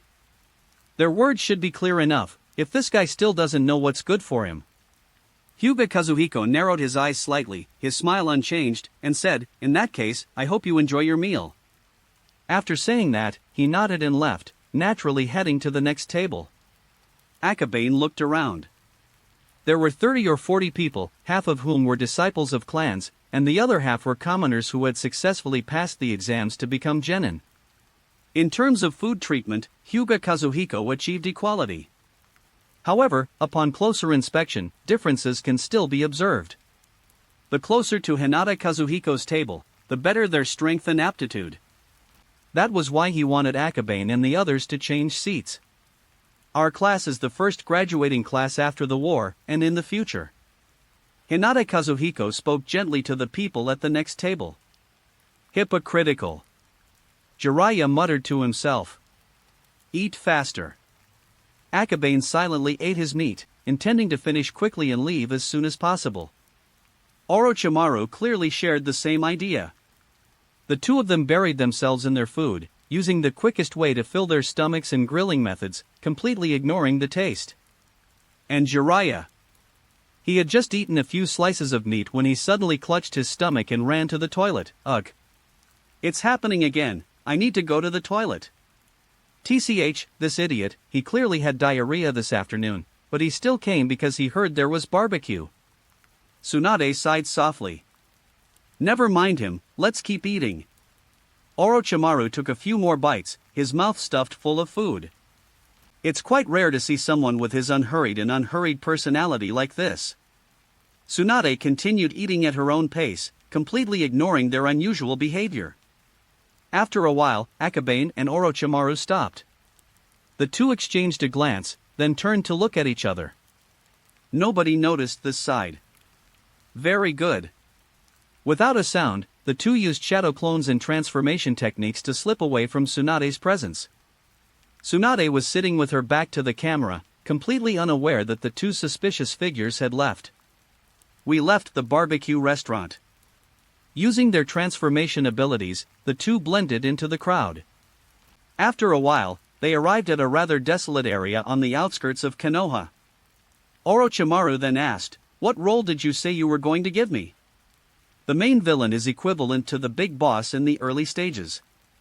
Akabane replied, the schemer who orchestrated the Chunin exams, a Konoha rogue ninja. Orochimaru remained calm at first, but upon hearing the words scheming manipulator and traitorous ninja, he couldn't help but turn around and exclaim in surprise, "Are you kidding me? Based on my current plot concept, this is how I plan to draw it." Akabane shook his head and said, "Do you think I resemble that kind of person?"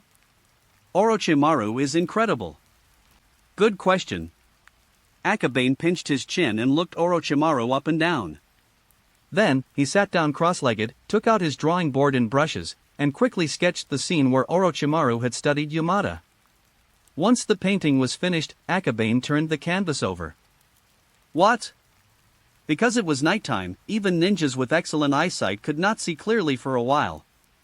Orochimaru moved closer and finally saw the painting clearly. The person above had their back to them, but their actions and demeanor were filled with an evil aura. Upon closer inspection, the image above looks very familiar. Is this guy me? The young Orochimaru was stunned, pointing at himself without saying a word for a long time. Yes, when you were researching Yamada. Akabane withdrew his chakra, and the ink dissipated automatically. Orochimaru paused, then coughed lightly, forcing himself to remain calm. Different angles will produce different effects. The atmosphere fell silent. After taking a few steps, Orochimaru suddenly paused. He looked around, confused, and said, "How did I get here? I really wanted to ask you where you wanted to go, but seeing you looking so thoughtful, I didn't have the nerve to ask." Akabane said. "Never mind, Danzo's not around for the time being anyway, I'll show you my lab." Orochimaru said. So that's how it is, this is his laboratory. Akabane looked around, trying to find an entrance, but it was too dark at night, and he wasn't a professional sensory ninja, so his search was in vain. Don't bother looking, the lab entrance isn't this way. Orochimaru wandered around and finally arrived at a crevice in the rock. He lay down and squeezed into the crevice in the rock. Akabane's eyes widened. Dude, if you can get in, what am I supposed to do? Come in. Orochimaru crawled inside and waved from the other end of the crevice. Akabane remained silent for a moment, then formed hand seals and used earth release to cross the rocks. Not long after, he went down into the laboratory. However, there was still rock below. After searching around, they finally found a gap in a corner and slipped into the laboratory. Oomph, I didn't expect you to actually find this gap. Orochimaru smiled. Although he didn't achieve his goal, he didn't care. Akabane looked around. The lab is quite large, but it's just one room with a door on the other side, so it looks like the outside might be the base of the dark organization. He immediately realized that Orochimaru had deliberately created that crevice in the rock so that he could secretly enter and exit. What do you use for your experiments? After watching for a week, Akabane asked casually. The most common animal is the rat, because there are many of them here, and they are easy to catch. Orochimaru replied, secondly, there are rabbits, but once we caught a lost deer, which might have escaped from the Nara family. They really accept everyone who comes. Akabane wandered around for a while and sure enough found a pair of small antlers. It seemed that this deer was not very big. It is a rare experimental material, so I can only apologize to Lu Ming. Orochimaru's tone was flat. Using these materials, they developed software modification techniques, that's quite remarkable. Akabane admired him greatly. Orochimaru now is flawless in every way. Even if the third Hokage discovers that he is conducting research experiments, Danzo, who lured him, will only be blamed. Akabane, do you know that what I really want to study is not ordinary ninjutsu, but the mystery of life and immortality? Orochimaru, in a low voice, led Akabane to a corner. Then, he took out his most treasured possession, the shed shell of the white snake. A snake's shed skin? It is said to symbolize good fortune and rebirth. Akabane paused for a moment. The white snake mold that appeared in the comics, indeed. If a person could master luck and rebirth, wouldn't they never die? Orochimaru muttered to himself. Luck is something no one can control. Akabane said. That's right, that's why I want to find out the secret to regeneration. Orochimaru carefully put it back. Regeneration is easy, but immortality is difficult. The First Lord's body was said to be able to heal any injury, but what happened in the end? Akabane was not optimistic. Even though Orochimaru seems to have succeeded later in the manga, he still doesn't believe that it's immortality. Page 130. The body may not die, but the soul will still weaken. What you said might make sense, but I still want to give it a try. Orochimaru said calmly, Akaba, I envy you. Envy me? You always come up with interesting ideas, like flexible bodies and Raikiri. The important thing is that you don't just draw fantasies, but techniques that are possible to achieve. Orochimaru said. What do you mean? I'd like to ask you to give me some ideas, so you can draw whatever you want. Anyway. I don't care about those things. Orochimaru said. Akabane was stunned, completely unexpected that he would say that. It's nothing special to just offer ideas. After all, Orochimaru hasn't mastered the Snake series yet, so he has a bunch of ninjutsu ideas to offer. Thinking of this, he nodded and said, okay, but I have one condition. What, you really agreed? Orochimaru was overjoyed. He longed for Akabane's help, he had wanted to cooperate with Akabane back in the Land of Rivers, but was only saying so now. I can give you some ideas, but you have to promise that you won't conduct experiments on live people. Akabane said seriously. Of course. At this time, Orochimaru had not conducted in-depth research, nor had he become so indifferent to life as to be utterly depraved. Very good, happy cooperation. Akabane stretched out his hand. The two shook hands, and Orochimaru, probably suffering from occupational hazard, tidied up the somewhat messy area. He then continued, Danzo left the village, and I suspect he may have gone to Sunagakure. Shall we investigate magnet release? The only technique in the Land of Wind that warrants the personal intervention of the Umbu chief is this one that emerged during the Chunin exams. He recently showed me a lot of information he had collected before, including the old ledgers of the first and second Kazekage. Orochimaru said. He's really busy, having to oversee the Land of Whirlpools and manage the Sand Village at the same time. Akabane sighed softly. However, this is to be expected. According to the manga's plot, he certainly knew that Sunagakure had not dared to attack Konoha in the past few years. Danzo, however, would not trust Sunagakure. If Sunagakure were to stab them in the back during the War of the Land of Whirlpools, they would suffer greatly due to a lack of intelligence. He took a few steps outside, then paused and said, If you really want to study this, I suggest you research how to combine summoning techniques with taijutsu to create your own ninjutsu. Spiritual techniques combined with physical skills? Orochimaru was stunned for a moment. Previously, he either summoned snakes individually or in large numbers to achieve his search and reconnaissance purposes. He thought for a moment and said truthfully, I've thought about it, but I haven't come up with a good solution. We can start with something simpler. Akabane sketched one on the spot. Above, a simple figure spreads out his sleeves, from which several rather large snakes fly out. Latent Shadow Snake Hand. He then drew another painting, Hidden Shadows, and many snake hands. These two paintings are different from the previous ones. The ink is not condensed chakra, so they can be preserved for a long time. Akabane tossed them to Orochimaru, saying with a faint smile, for reference only. It's wonderful to be able to cooperate with Akabane-kun. Orochimaru was extremely excited. With such a vivid picture, I was able to quickly visualize how it would be implemented. However, he understood that thinking alone was not enough. To unleash their power, he would certainly need a considerable amount of time for research and experimentation. Gone. Akabane waved his hand and used Earth Release to leave through the gap. Chapter 141 I'll take the blame. Using his own techniques. I'm really embarrassed.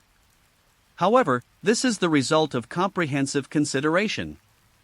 Other techniques are not very helpful to Orochimaru right now, so it would be better to remind him to master the techniques that are suitable for him. Akabane, under the influence of the transformation technique, returned to the village. The clone seems to still be at the barbecue restaurant. Shall we go check it out? Forget it. In just a second, Akabane changed course and headed straight home. With his current chakra reserves, his shadow clones are enough to sustain him until the barbecue dinner ends.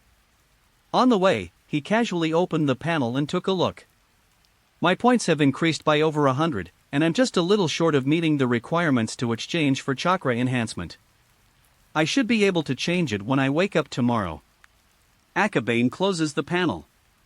With another boost to chakra, shadow clones could exist for half a day or even a day, as long as fatigue levels were controlled. A moment of intense fatigue is enough to make you lazy and idle all day. A wonderful life is just around the corner. Just thinking about it makes him feel incredibly happy. At this moment, in the barbecue restaurant.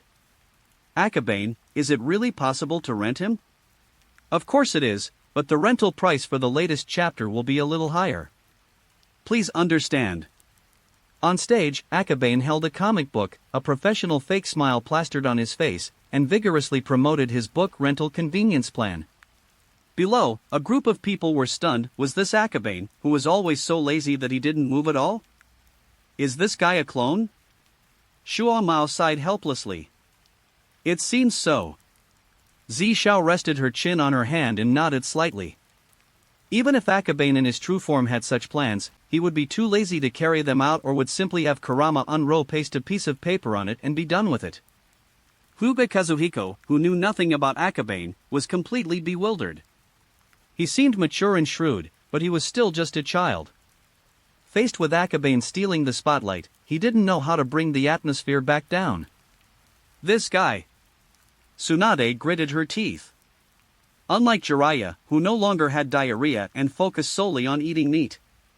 Seeing Akabane's unusual behavior, she immediately realized that both Orochimaru in front of her and Akabane on the stage were shadow clones. They didn't even call me when they left, how awful. Tomorrow I'm going to beat them all up. Boom boom.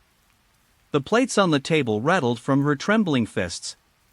Jiraiya, annoyed, took the plate of meat from her and said, "Tsunade, stop messing around. I'm not full yet.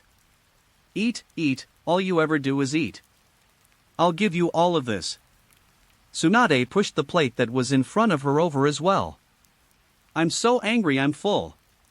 The shadow clone noticed this and its eyes narrowed with a smile, then it happily continued to introduce its new policy. In comparison, Orochimaru appeared much calmer. Even after being exposed as an avatar, he remained calm and composed.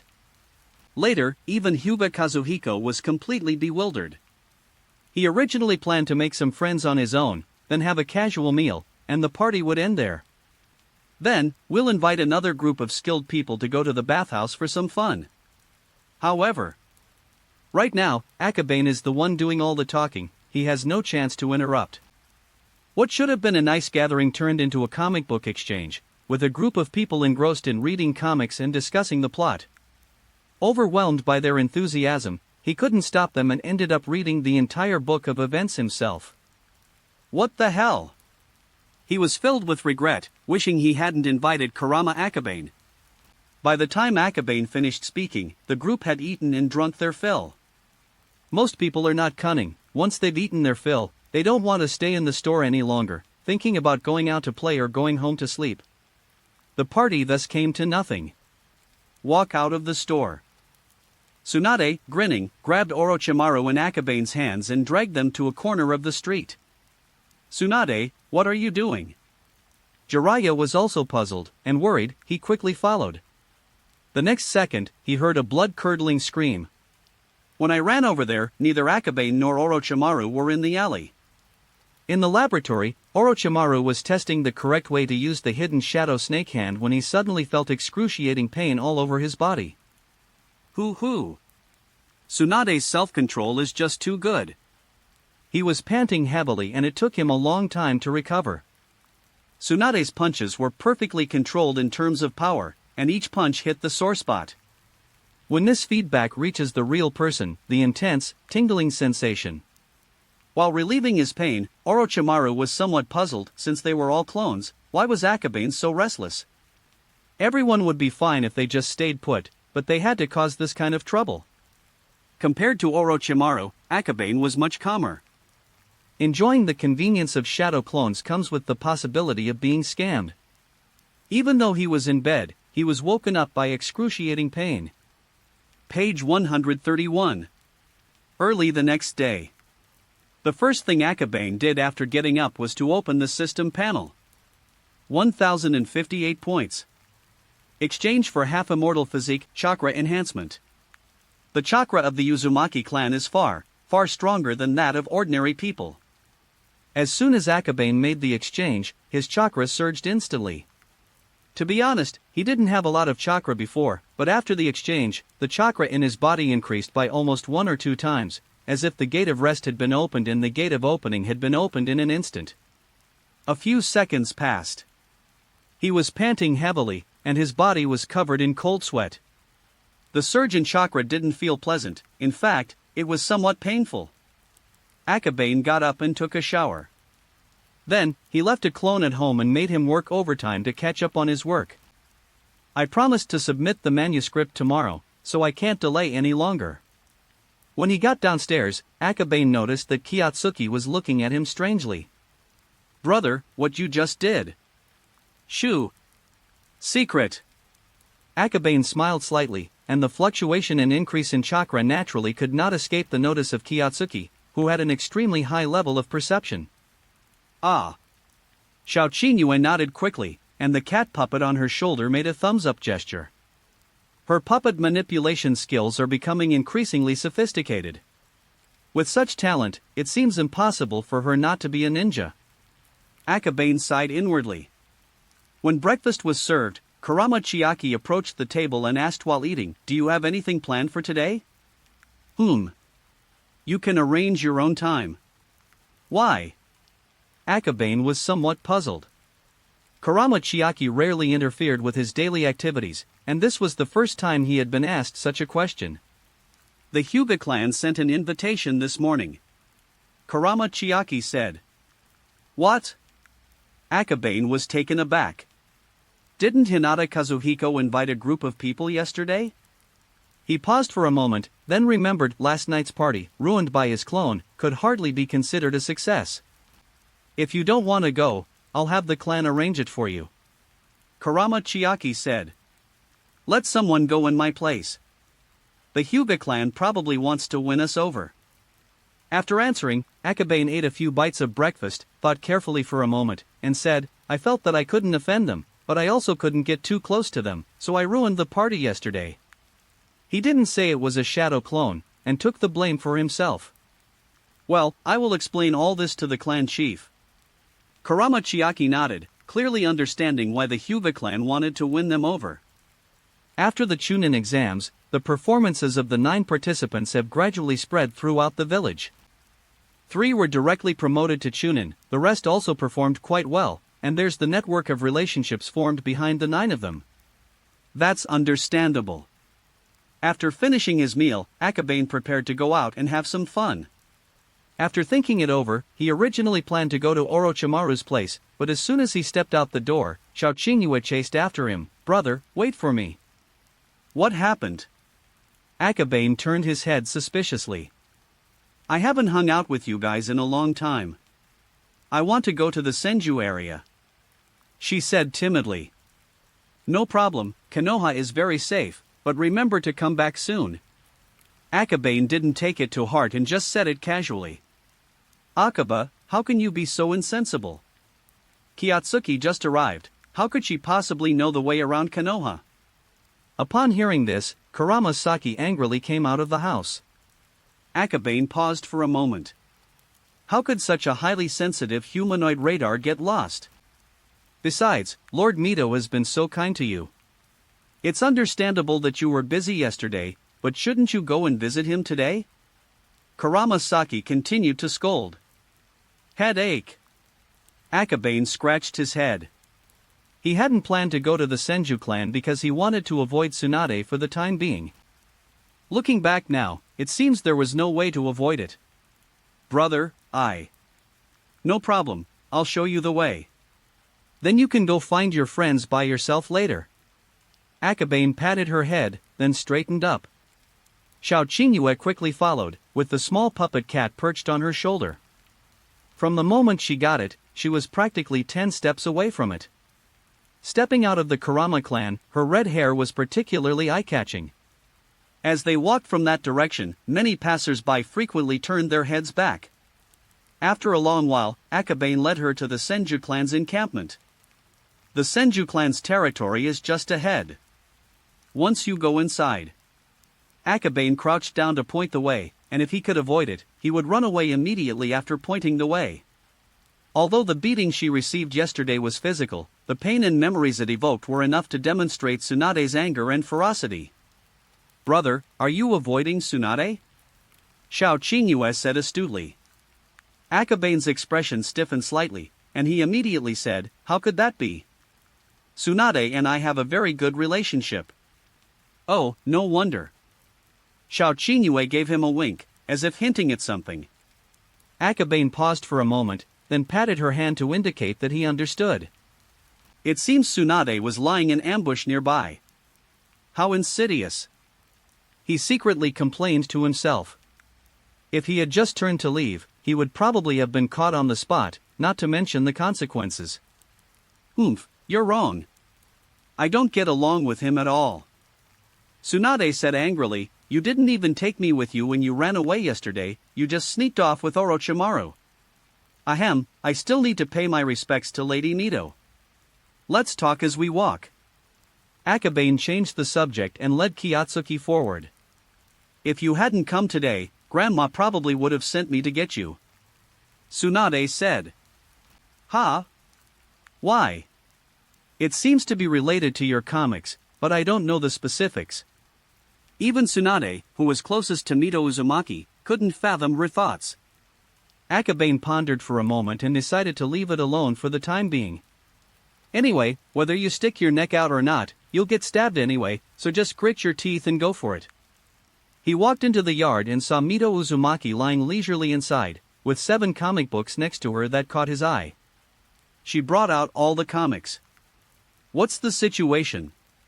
You little brat, you actually know how to come see me? Mito Uzumaki's tone was calm, yet carried an unusual air of irritability. Yesterday was a bit busy, so... You've only drawn 1 book after so long in the Land of Wind, have you been slacking off again?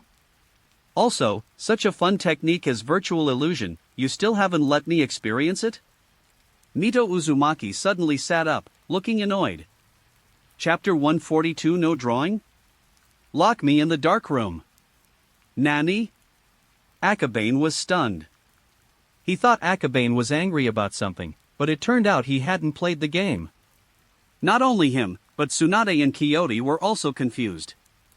At this moment, Mito Uzumaki noticed Kyoto. Her expression suddenly changed, and she returned to her gentle and refined demeanor, smiling kindly and beckoning, "Child, come here, come here." Mother-in-law. Xiao Qingyue leaned closer, showing no shyness in front of Uzumaki Mito, who also had red hair. "Oh. Is that a puppet on your shoulder?" Mito Uzumaki teased him. "Yes, it's a gift my brother brought back for me." As the little girl spoke, she flicked her finger, and the cat puppet raised its left hand, waving at Mito Uzumaki. Mito Uzumaki picked her up, teasing and praising her endlessly, and soon the little girl became increasingly close to her. Tsunade, standing to the side, felt the warmth of Akabane's home. After a moment, "Tsunade, take Qingyue to play with them." Mito Uzumaki kindly put her down, and also sent Tsunade away. "Yes."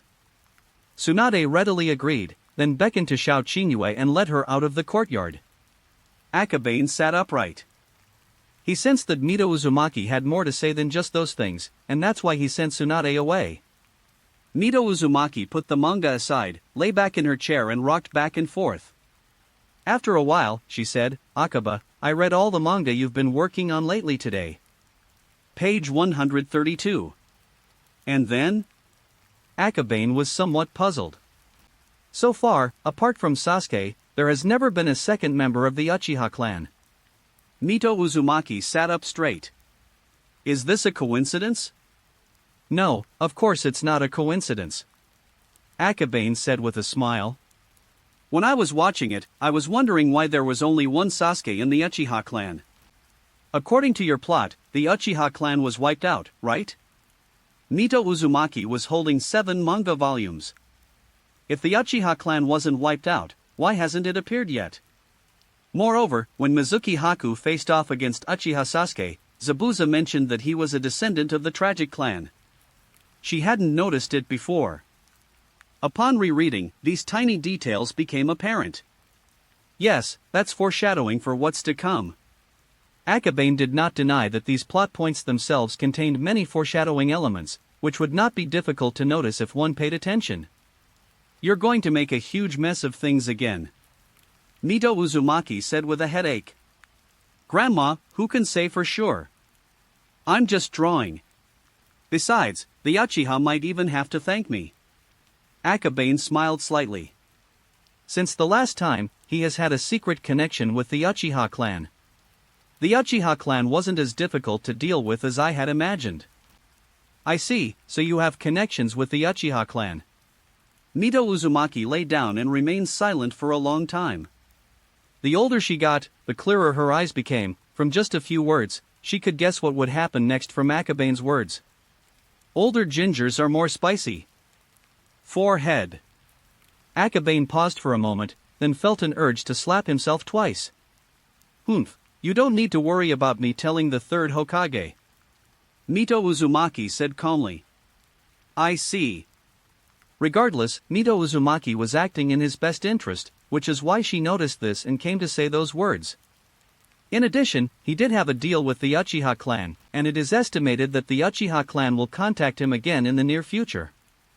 Mito Uzumaki looked dejected and sat in her chair for a long time before saying, Uchiha Genkai wants to bring the Uchiha back. Do you think the village will accept him if he can let go of the past and truly integrate into the village? Some people may not accept this. Akabane shook his head, not optimistic. The strategy against the Uchiha clan began with the second Hokage, and Danzo was the one who most believed in the second Hokage's methods. It's not easy within the Uchiha clan either, otherwise it wouldn't be Uchiha Genkai who became the clan leader, but Kagami. Uzumaki Mito said in a low voice. She never leaves her home, yet she sees through many things. Akabane remains silent. The Uchiha's stance is none of his business. I'm too old to even help my own hometown, let alone you. But don't follow your teacher's example. Mito Uzumaki closed her eyes and said, simply blocking and suppressing people won't make them work for us. Konoha can't become strong by being complacent. Your teacher and Tobarama are just too stubborn. It's no use talking to me. Do you think I'll become Hokage or Anbu captain someday? Akabane laughed dumbly. With his personality, he wouldn't even bother being the Hokage, let alone the head of the Anbu. Who can say for sure what the future holds? Mito Uzumaki threw a stack of manga onto the stool. She rarely read the 7 volumes, but they still felt strangely heavy in her hands. She sat up and said, okay, enough of this nonsense, let me finish with something important. You say. Akabane listened attentively to the teachings. If you can't concentrate outside, you can come to my place to draw comics. My Senju clan may not have much else, but we have plenty of money to treat people to meals. Mito Uzumaki had a serious expression on her face. Is this a plan to lock him in a dark room to make him draw? Too cruel. Did you hear that? Aha. Akabane nodded frantically. There was nothing he could do. After all, the other party was Konoha's number 1. Go draw if you have nothing to do, don't stay here and slack off. Mito waved her hand to shoo people away. Okay, please get some rest and take care of yourself. Akabane felt as if he had been granted a general amnesty. Every time he came to the Senju clan, he felt like he was entering a wolf's den. After he left, a sealing scroll slipped from Mito Uzumaki's sleeve, followed by the summoning of a drawing board, brushes, and several sketches. I hope to finish painting it in my lifetime, so that I can leave something behind in the world. Then, she put down her brush and began to paint. The comic's title is The Goofy Daily Life of the Ninja God. After leaving the Senju clan, Akabane passed through a courtyard and heard Tsunade's voice coming from inside. I peeked over the wall. A dozen or so children sat in the courtyard, with Tsunade in the middle, telling them about the Land of Wind. Since it's a story, it's inevitable that some embellishments will be added. In Tsunade's version, she becomes extremely intelligent, and every decision she makes is brilliant and wise. TCH, he really knows how to brag. Akabane lowered his head and quietly climbed down from the wall. I was entangled with a bunch of kids and couldn't leave for a while, so I took this opportunity to slip away. They left the Senju clan's territory and returned to Konoha village. Nothing much to do today. Akabane originally planned to laze around at home, but now that he thinks he might get scolded if he goes home, he'll stay outside for a while. After thinking it over, he decided to go to the comic shop's break room to take a nap. However, when he got to the shop, he saw a crowd of people. Most of them buy comics, but there's one who definitely doesn't, Uchiha Ryo. The Hyuga clan sent out invitations this morning, and now the Uchiha clan can't sit still anymore? Akabane pondered to himself, but without pausing, he continued toward the comic book store. Uchiha Ryo calmly selected a comic book, seemingly unaware of Akabane's approach.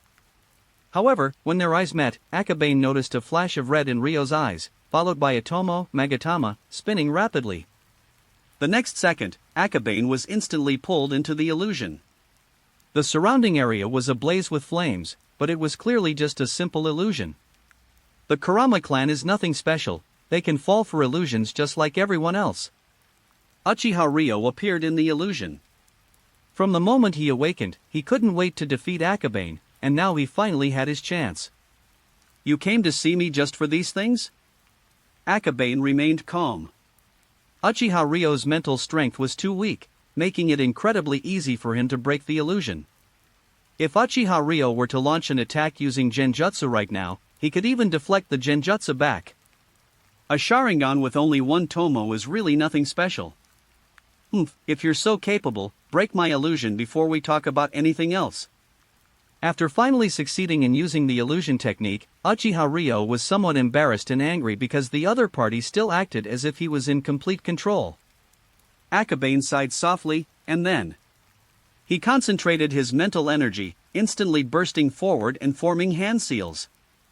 Uchiha Ryo was slightly taken aback, and then realized that without her noticing, she had been put in a pair of shackles. Is this enough? Akabane conjured up a beanbag chair, lay down on it and rocked back and forth, asking, "You came here just to buy manga, and you're also going to throw me an illusion spell?" The illusion was countered? Uchiha Ling looked ashamed. For the Uchiha clan, this was an absolute disgrace, especially since he had started it. He was embarrassed, but the mission was the priority, so he said, "The chieftain says he wants to see you." "Oh, is that all?" Akabane was not surprised. The Hyuga and Uchiha clans had been rivals for many years, and now that the Hyuga clan was starting to court them, Uchiha Genkai was bound to be restless. "Ha? What kind of attitude is that?" Uchiha Ryo struggled angrily, but his strength was far inferior to Akabane's. "Even if you activate a single comma, it is still just a single comma. It's nothing, just reply 'I understand.'" As Akabane spoke, he waved his hand to dispel the illusion. Such a crude illusion could be easily broken by anyone, it's too petty. Uchiha Ryo carried a stack of books and walked quickly with his head down. Kurama Unro saw Akabane and immediately walked over quickly, saying, "Young Master Akabane, sales are good today, but quite a few people have come to rent books." "Oh, I forgot to tell you, this is a plan I've been thinking of recently. The books I recently updated can be rented to the villagers at a low price. Of course, they can't damage them, otherwise they'll have to pay compensation." Akabane couldn't help but sigh at the end. The original owner has to take the blame for the shadow clones, especially since this plan is beneficial to him. "Well, okay, then what about the price?" Kurama Yunlang was dumbfounded, but no matter how sudden the boss's order was, he had to carry it out. "1 or 2 a day," Akabane said. "Oh. Thank you, Akabane, thank you so much." Page 133. The ninjas kept thanking him, which made Akabane feel embarrassed. He scratched his head and said apologetically, "I forgot to tell Brother Yunlang," which caused this misunderstanding. "So, you can borrow it for free today, but you have to return it within 1 day."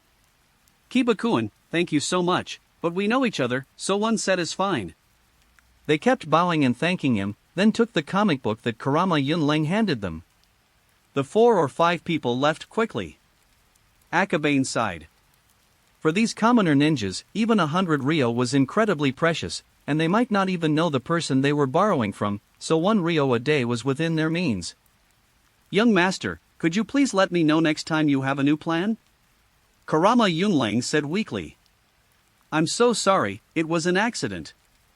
Chapter 143 Akabane, let's study snakes together. Kurama Akabane, humph, another shadow clone. "We've been working together for so long, can't we have a little more trust?" Uchiha Genkai emerged from the woods. There was no dissatisfaction, but it wouldn't be fair to say I was particularly happy either. "You misunderstand. I'm not being wary of you. It's just that if my real body comes here, I'll have to go back, which would waste a lot of unnecessary time." The shadow clone arrived from the other side. This grove of trees is where they first met, and now it's perfect for their second meeting.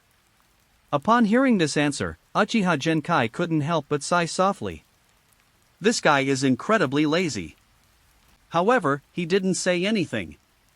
He walked to a suitable spot, stopped, activated his Sharingan, looked around, and only said after confirming that no one was following him, "Do you know why I'm looking for you?" Akabane remained silent, he hated this kind of question the most. Seeing that the other party did not answer, Uchiha Genkai had no choice but to continue himself. "Your manga never mentions the Uchiha clan, so I think the Uchiha clan has been wiped out." If things continue to develop this way, it's highly likely. Akabane did not deny it. The third Hokage and Danzo were never benevolent figures. The Uchiha clan was further marginalized in later generations, and that wasn't just Danzo's idea. Of course, without the Ninetales incident, the third Hokage wouldn't have ended up like this. Yes, Danzo. Uchiha Genkai said, Kurama Akabane, are you interested in the Hokage? Ha, are you kidding me? Akabane didn't answer directly, but his meaning was self-evident. If you were the Hokage, perhaps the Uchiha clan could have fully integrated into Konoha. Uchiha Genkaido. No, I'm not interested in the Hokage position. Akabane shook his head. Being the Hokage is exhausting, not to mention that even drawing a manga can be overinterpreted. Those days were so boring. It's such a pity, otherwise you would have been a very suitable candidate. Uchiha Genkai felt a little regretful. Although Akabane is not a third-generation disciple, anyone with discerning eyes can see that he is not much different from a third-generation disciple. Secondly, he gets along well with other people. Tsukumo, Shirsho, Orochimaru, Tsunade. This group of people went through the Chunin exams and gradually honed their own unique skills. They are strong competitors, and also part of Akabane's core group. Not only that, there's also Danzo's side. It can be said that Akabane has the best resources among the new generation. As for Danzo himself, it's not that Uchiha Genkai looks down on people, but as long as the third Hokage is alive, that guy will never become Hokage. Those who belong to darkness can never truly become the sun. If this is all you wanted to say to me, then I can only apologize. I mainly wanted to say that you can draw it however you want, there won't be any problems with the Uchiha. After finishing his sentence, Uchiha Genkai turned and left. Akabane pondered for a moment, then dispelled the shadow clone. Uchiha Ryo's awakening might be related to me, and there may be others involved as well. Akabane received the information and understood. The fact that the entire Uchiha clan can adopt an indifferent attitude must indicate a greater benefit. Even if comics have some implications or guidance, they are essentially fictional, and these unimportant things can be ignored in the face of tangible benefits. Compared to the crisis of outsiders obtaining the Sharingan or the Uchiha clan being targeted, the extermination of a clan is obviously more exciting. Moreover, this can also incite a group of violent fighters within the tribe. Uchiha Genkai, can you really do this? Akabane thought to himself. In the original Naruto series, aside from the wars of Izanagi and Izanami, the Uchiha clan rarely engaged in internal strife. When Fugaku Uchiha came to power, he never thought of purging the clan, but instead compromised step by step. Is it really possible to purge from within? Forget it, it has nothing to do with me. Akabane lay on the bed, feeling carefree and relaxed.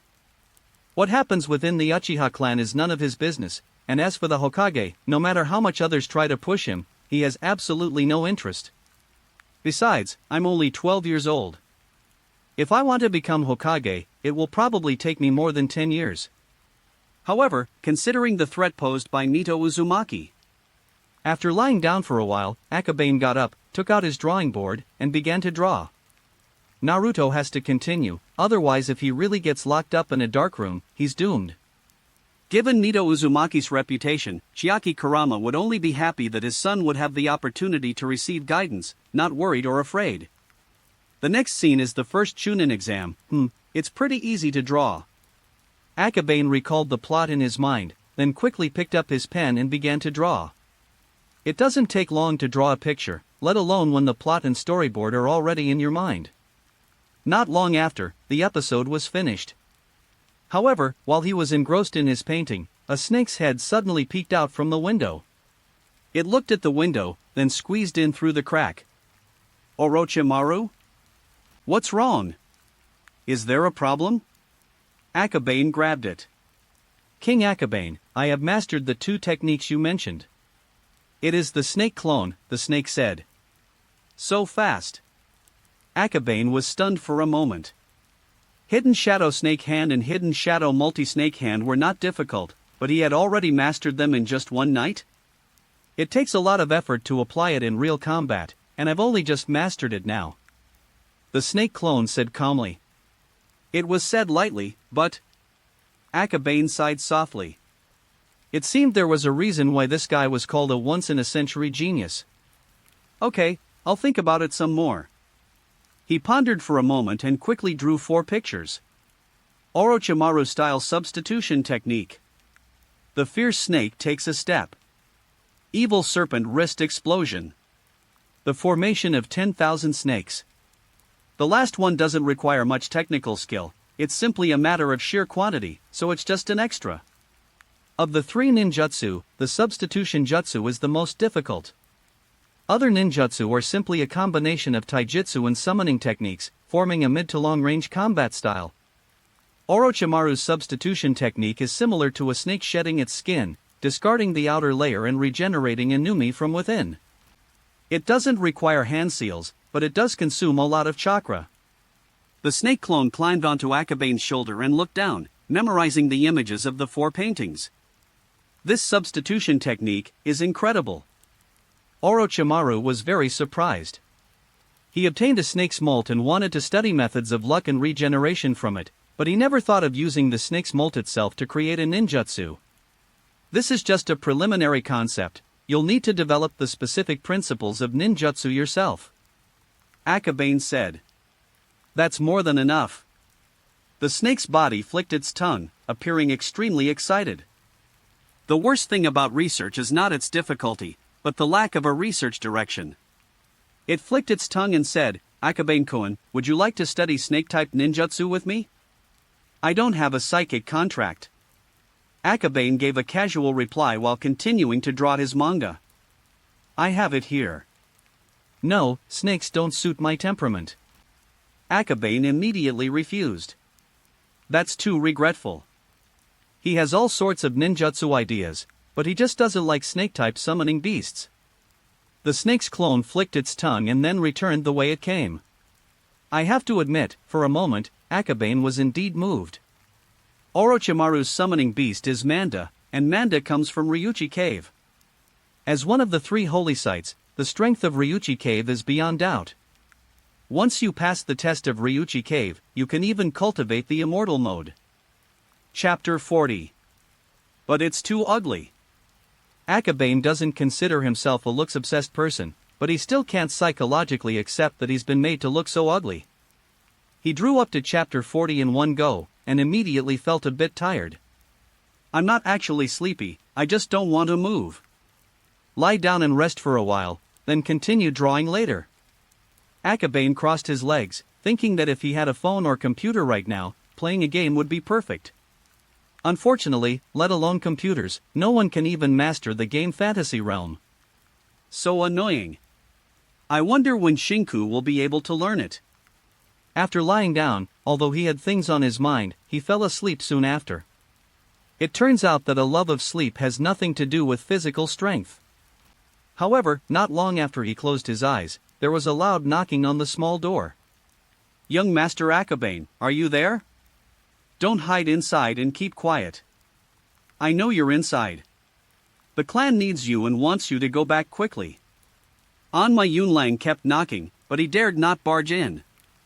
Akabane's morning grumpiness was notorious within the clan. Finally, I got to take a nap. Akabane sighed, got out of bed, opened the door, and glared fiercely at Kurama Unro. Couldn't you just say I wasn't here? The clan chief personally sent someone over, so it must be something important. Anma Yunlang lowered his head and said, What's so important about that? Akabane replied irritably, saying that he had just returned from Hyuga's place and wanted to discuss something with her. Why don't they just handle these trivial troubles themselves? I glanced outside.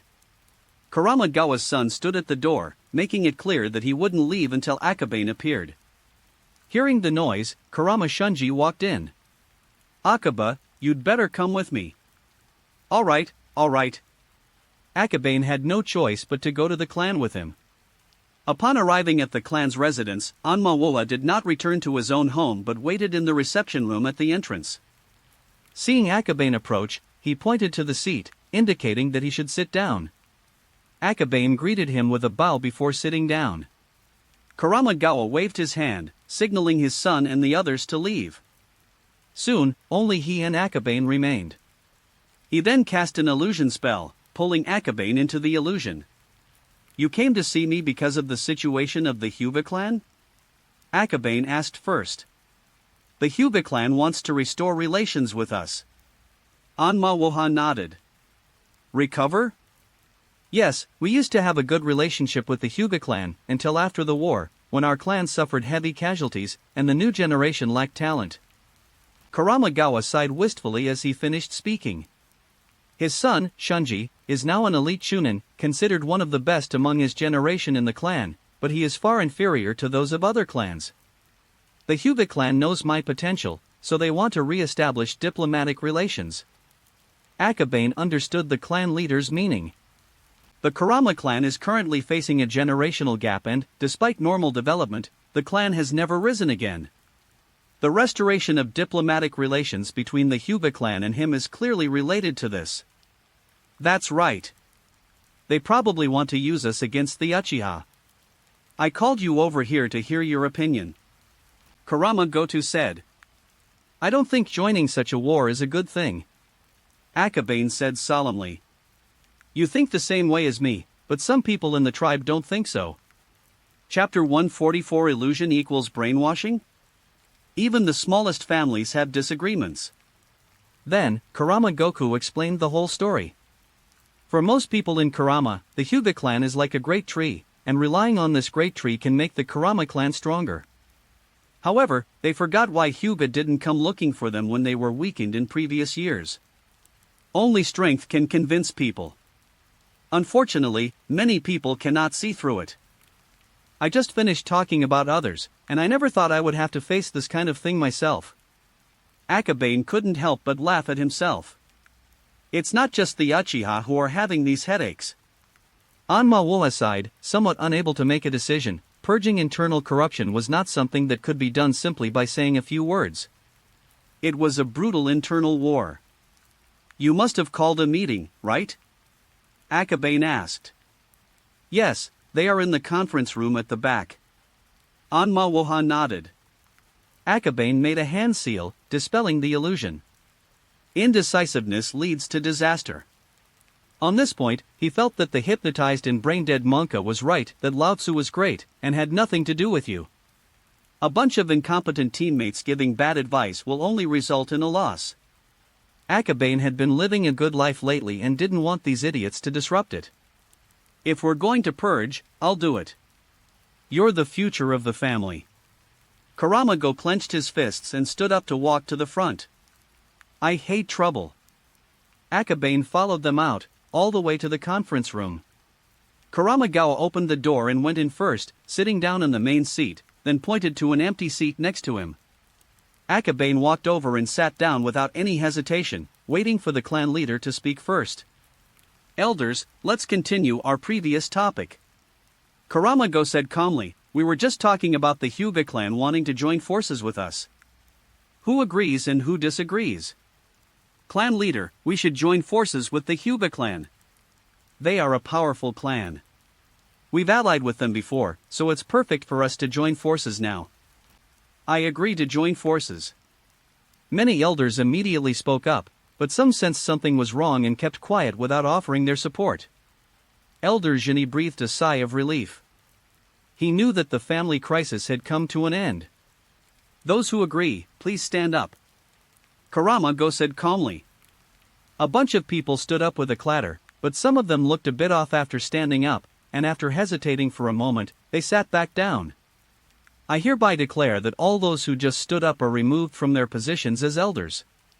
Kurama said. What? Gawa, you're too stubborn. Cooperating with Hyuga will only benefit us. The clan leader suddenly disagreed because of something Akabane said. The elders were angry and panicked, never expecting the outcome to be like this. Everyone turned their attention to Akabane. Kurama Itsuki had been very hesitant just moments before, but upon returning, he became so resolute. Only one thing happened during that time, he met with Akabane.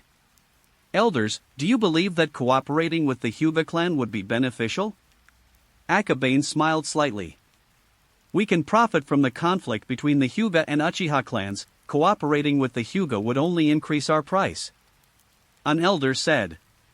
The saying goes, when the snipe and the clam fight, the fisherman benefits.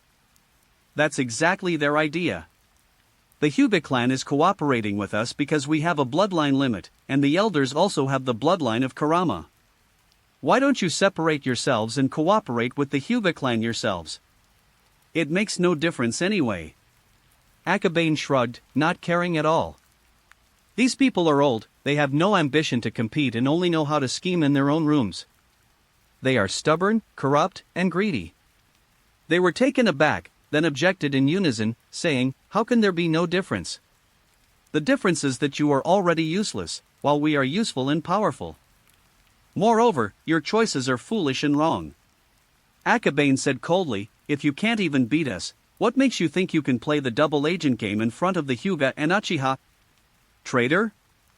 They didn't understand the word, but the word waste clearly conveyed their meaning. A group of elders were so angry they wanted to hit someone. Enough! Didn't anyone hear what I just said? It's all right, said Anmawu in a stern voice. The system of elders was established by our ancestors. Wuha, what are you doing? Elder, please say something. If this continues, the Anma clan is doomed. At this moment, Kurama Maki stood up. He was the oldest and most prestigious, and his words carried the most weight. Akabane frowned slightly. Page 135. If this elder opposes the clan leader, everything is over. If that's the case, he'd better prepare early and evacuate the Kurama clan.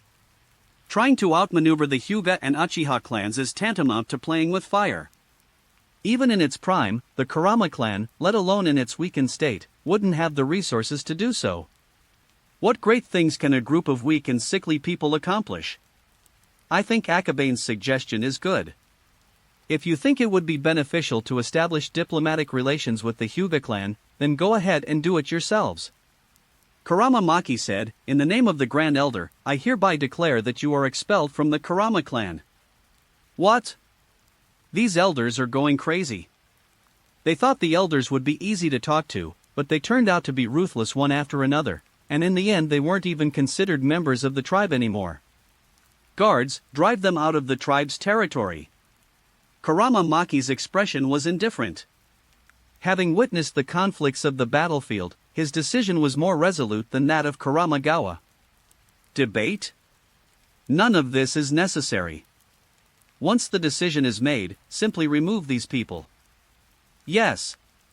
Several jonin entered from outside. These jonin are the most elite force in the clan, while these elders are already old and frail, probably not even as strong as elite shunin. No, you old devil, you can't do this. We were wrong, we were wrong. The high and mighty elders were suddenly pulled down from their seats. After a commotion, the jonin came in, released their illusions, and dragged them away. Nothing, I'm leaving now. Akabane felt sleepy. I was woken up in the middle of the night, so I need to go back and catch up on my sleep. As for updating, I need to be well rested to have the energy to draw. No one stopped them, because the most important thing had been resolved, and what followed was insignificant. Maki Kurama stood up straight, her eyes scanning the entire room. After eliminating so many people, only 2 members remained in the meeting room, including the clan leader. He was old, but his presence was imposing. Furthermore, I hereby announce the promotion of Kurama Chiaki to elder. Who agrees and who opposes promoting Kurama Chiaki to elder? Anma Wuha scanned the surroundings. Silence fell. After a while, everyone nodded. It was said to be given to Kurama Chiaki, but in reality, Kurama Chiaki had no talent in management and was more of a stepping stone to hand over the power of the elders to Akabane. The Kurama clan has undergone a major upheaval. The 10 elders were expelled from the Kurama clan. The various clans of Konoha quickly received the news, but no one took any action, maintaining a tacit understanding. Moreover, many smaller families have begun to do the same thing, reduce the number of elders. It's so corrupt to have everyone staring at 12-year-olds.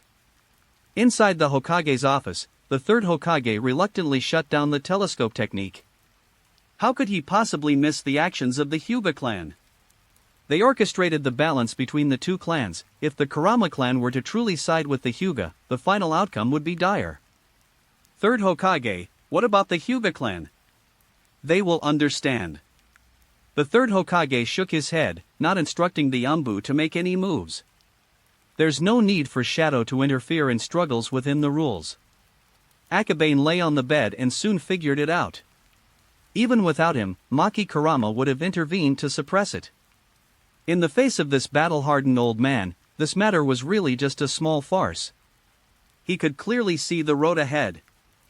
However, this appearance might bring me some reward. Perhaps I'll become the clan leader someday. The seat that Anma just gave him was the seat of the family successor. Upon closer reflection, Akabane felt a bit of a headache. Such incidents are likely to continue in the future. Since we cannot refuse the position of clan leader, we might as well start cultivating a good assistant now. As he thought of this, he quickly went through a list of candidates in his mind. It is clearly inappropriate for outsiders to interfere in clan affairs, so only clan members can be chosen. After thinking it over, it seems that besides his parents, Kurama Yunlang is the person he is closest to. Akabane suddenly sat up and walked out of the lounge. There were no customers in the shop at the moment, and Anma Yunlang seemed rather idle, gesturing at something over there. He walked over and took a look. On a blank sheet of paper, there are some things that look like stick figures.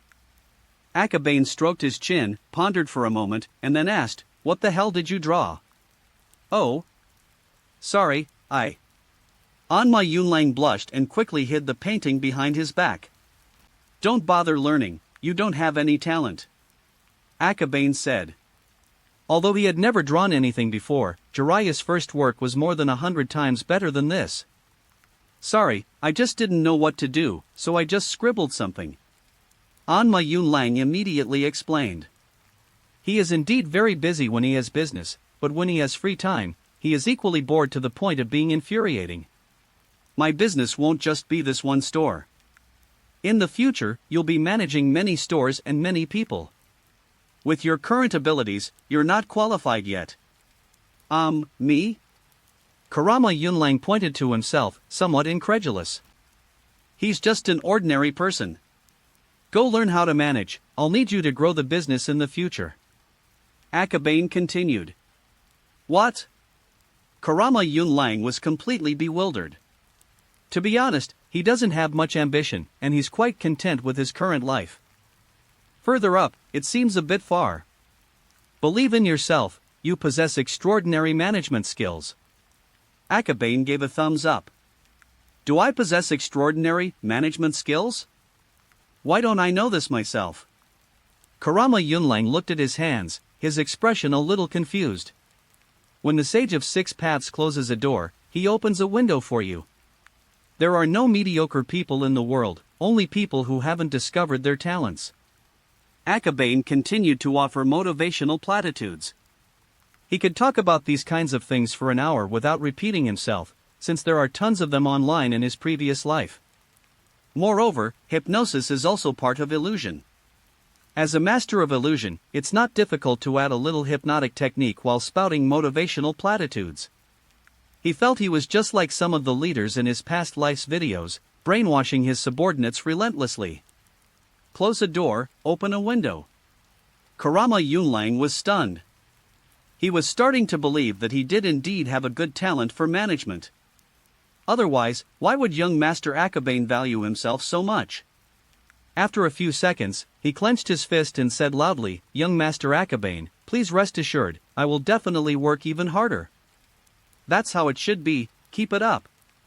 Chapter 145 Summoning Beast, Baku. Orochimaru is still stronger in this aspect. I don't know how he trained. Akabane sighed in his heart. Think about Orochimaru walking around, easily brainwashing people with a few words, and then look at yourself now, almost having to use every trick in the book. The gap is too big. Inside the shop, Kurama Yunlang sat there, pondering what had just happened. He felt something was off, but he also felt that he really did have this talent. Think it over carefully. I'll go pick them up first, and have someone send the One Piece update over tomorrow morning. I won't be coming myself. After finishing his sentence, Akabane went back to his room and tidied up his drawings. There are 2 things to say over there. I'll use my alternate night shift when I get back, and maybe I can finish updating 2 books by tomorrow morning. I'll come pick it up tomorrow morning. Management learning starts now. Kurama Unro said. Very good, making reasonable use of resources is indeed part of management. Akabane offered encouragement. It seems to be working well. He really didn't want to go to the Senju clan's territory unless there was something special going on. Akabane's trip there felt like picking up a child from school. After telling stories all day, Tsunade was extremely exhausted and didn't hold a grudge against Akabane for running away without saying goodbye. It's really tough dealing with unruly kids, especially since the Senju family, besides the Senju clan children, also has 9 other unruly kids from the Uzumaki clan.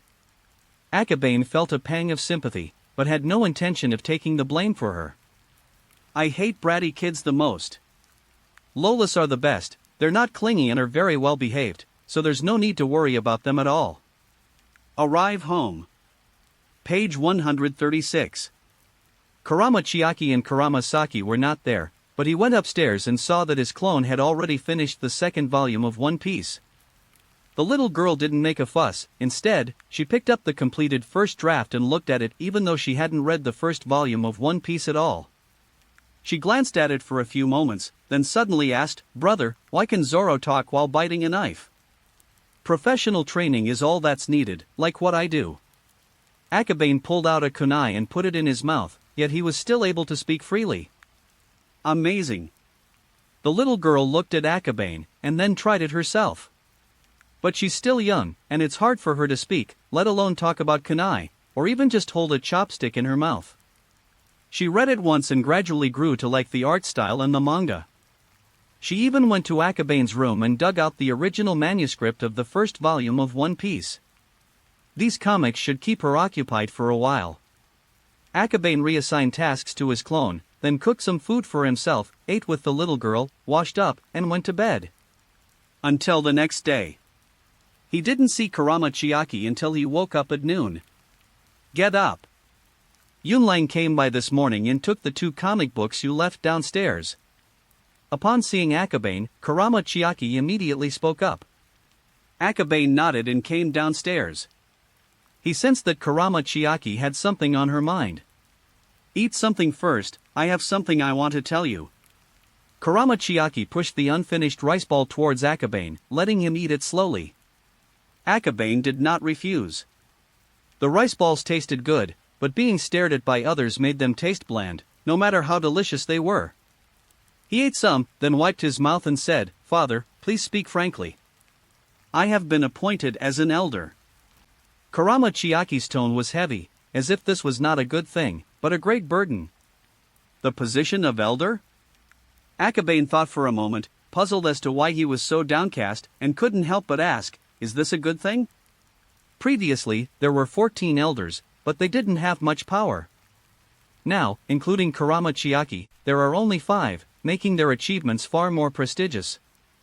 I have no special talents, and my combat ability is not strong. I even got the position of Jonin by chance on the battlefield.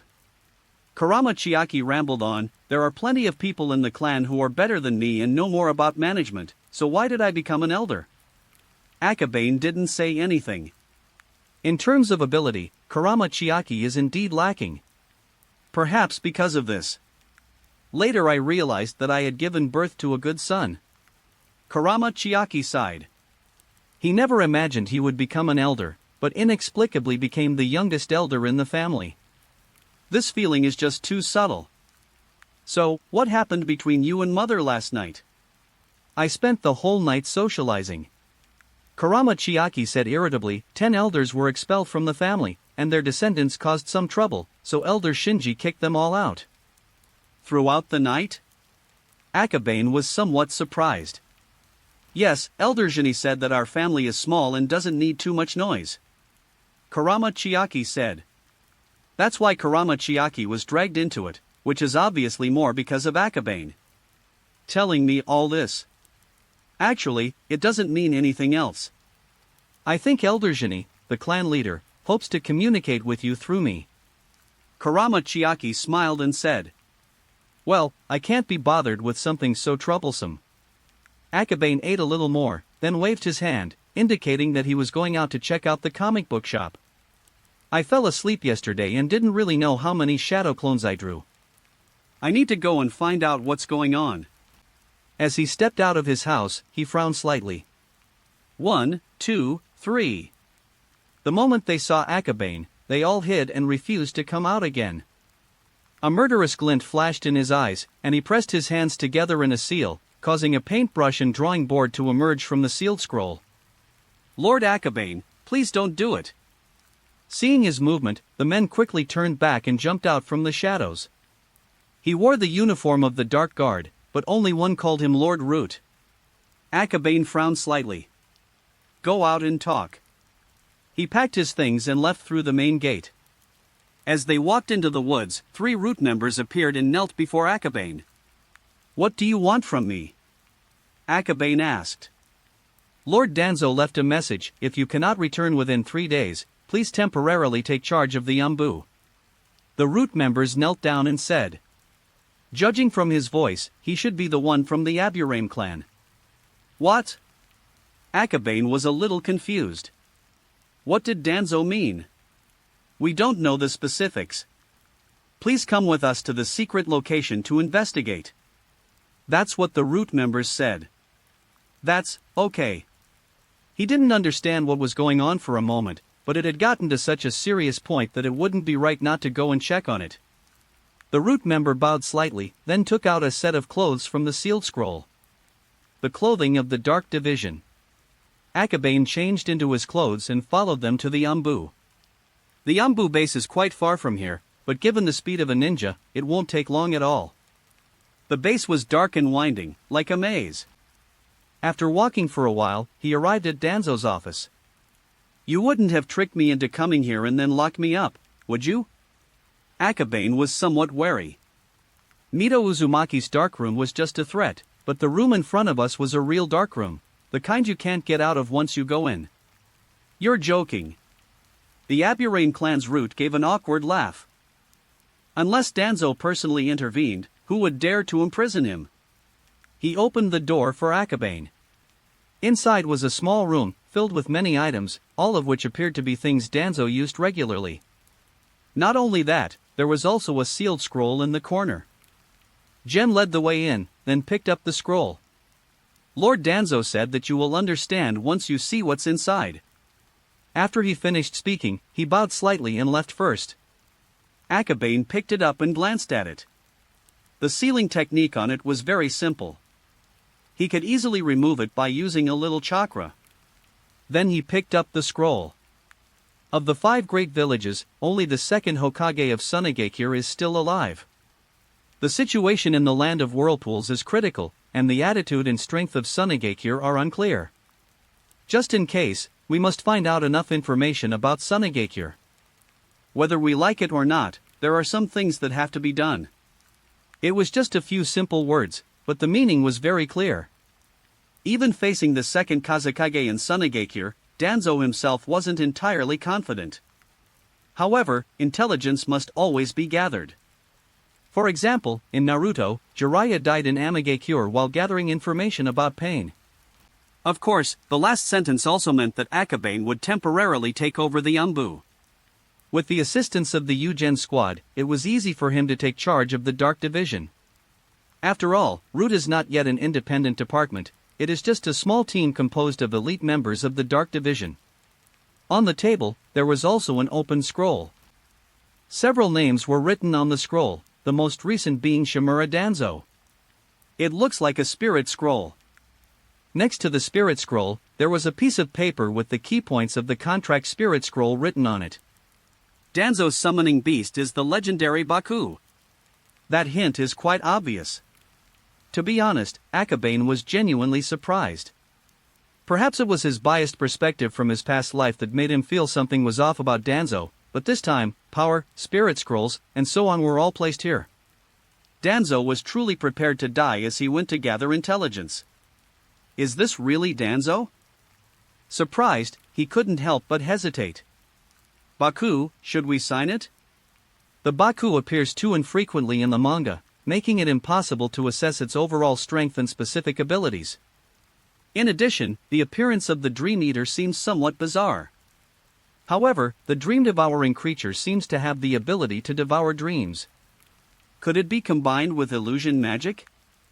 Thinking about it this way, Akabane became even more conflicted. To be honest, Baku was definitely not his ideal summoning beast, but upon closer inspection, there didn't seem to be any other summoning beasts worth signing. On the contrary, Baku had the potential to complement his abilities. After thinking for a long time, he signed his name on the spirit scroll. The next moment, Akabane felt a wave of dizziness and then fell asleep.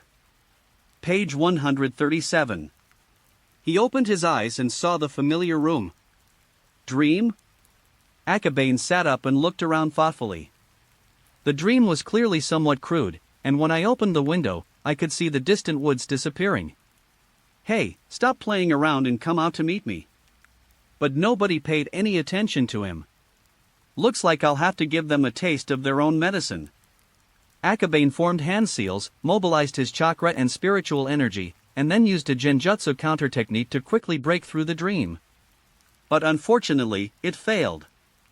It's no use, this is a dream I created, unless you can find me. A voice echoed through the space. But the next second, Akabane took out his drawing board and began to draw. Not long after, a rain of fire appeared in this dream. Whoa! What are you doing? A small beast emerged from the distant forest, desperately trying to avoid the rain of fire falling from the sky, while screaming, "Stop! I was wrong! I was wrong!" Chapter 146: The Evil of Clickbait Titles. Come over. Akabane beckoned. Why can you control my dreams? The little beast flew over, feeling very depressed. You guess. Akabane smiled slightly. Even dreams are essentially a form of illusion, just a bit more special.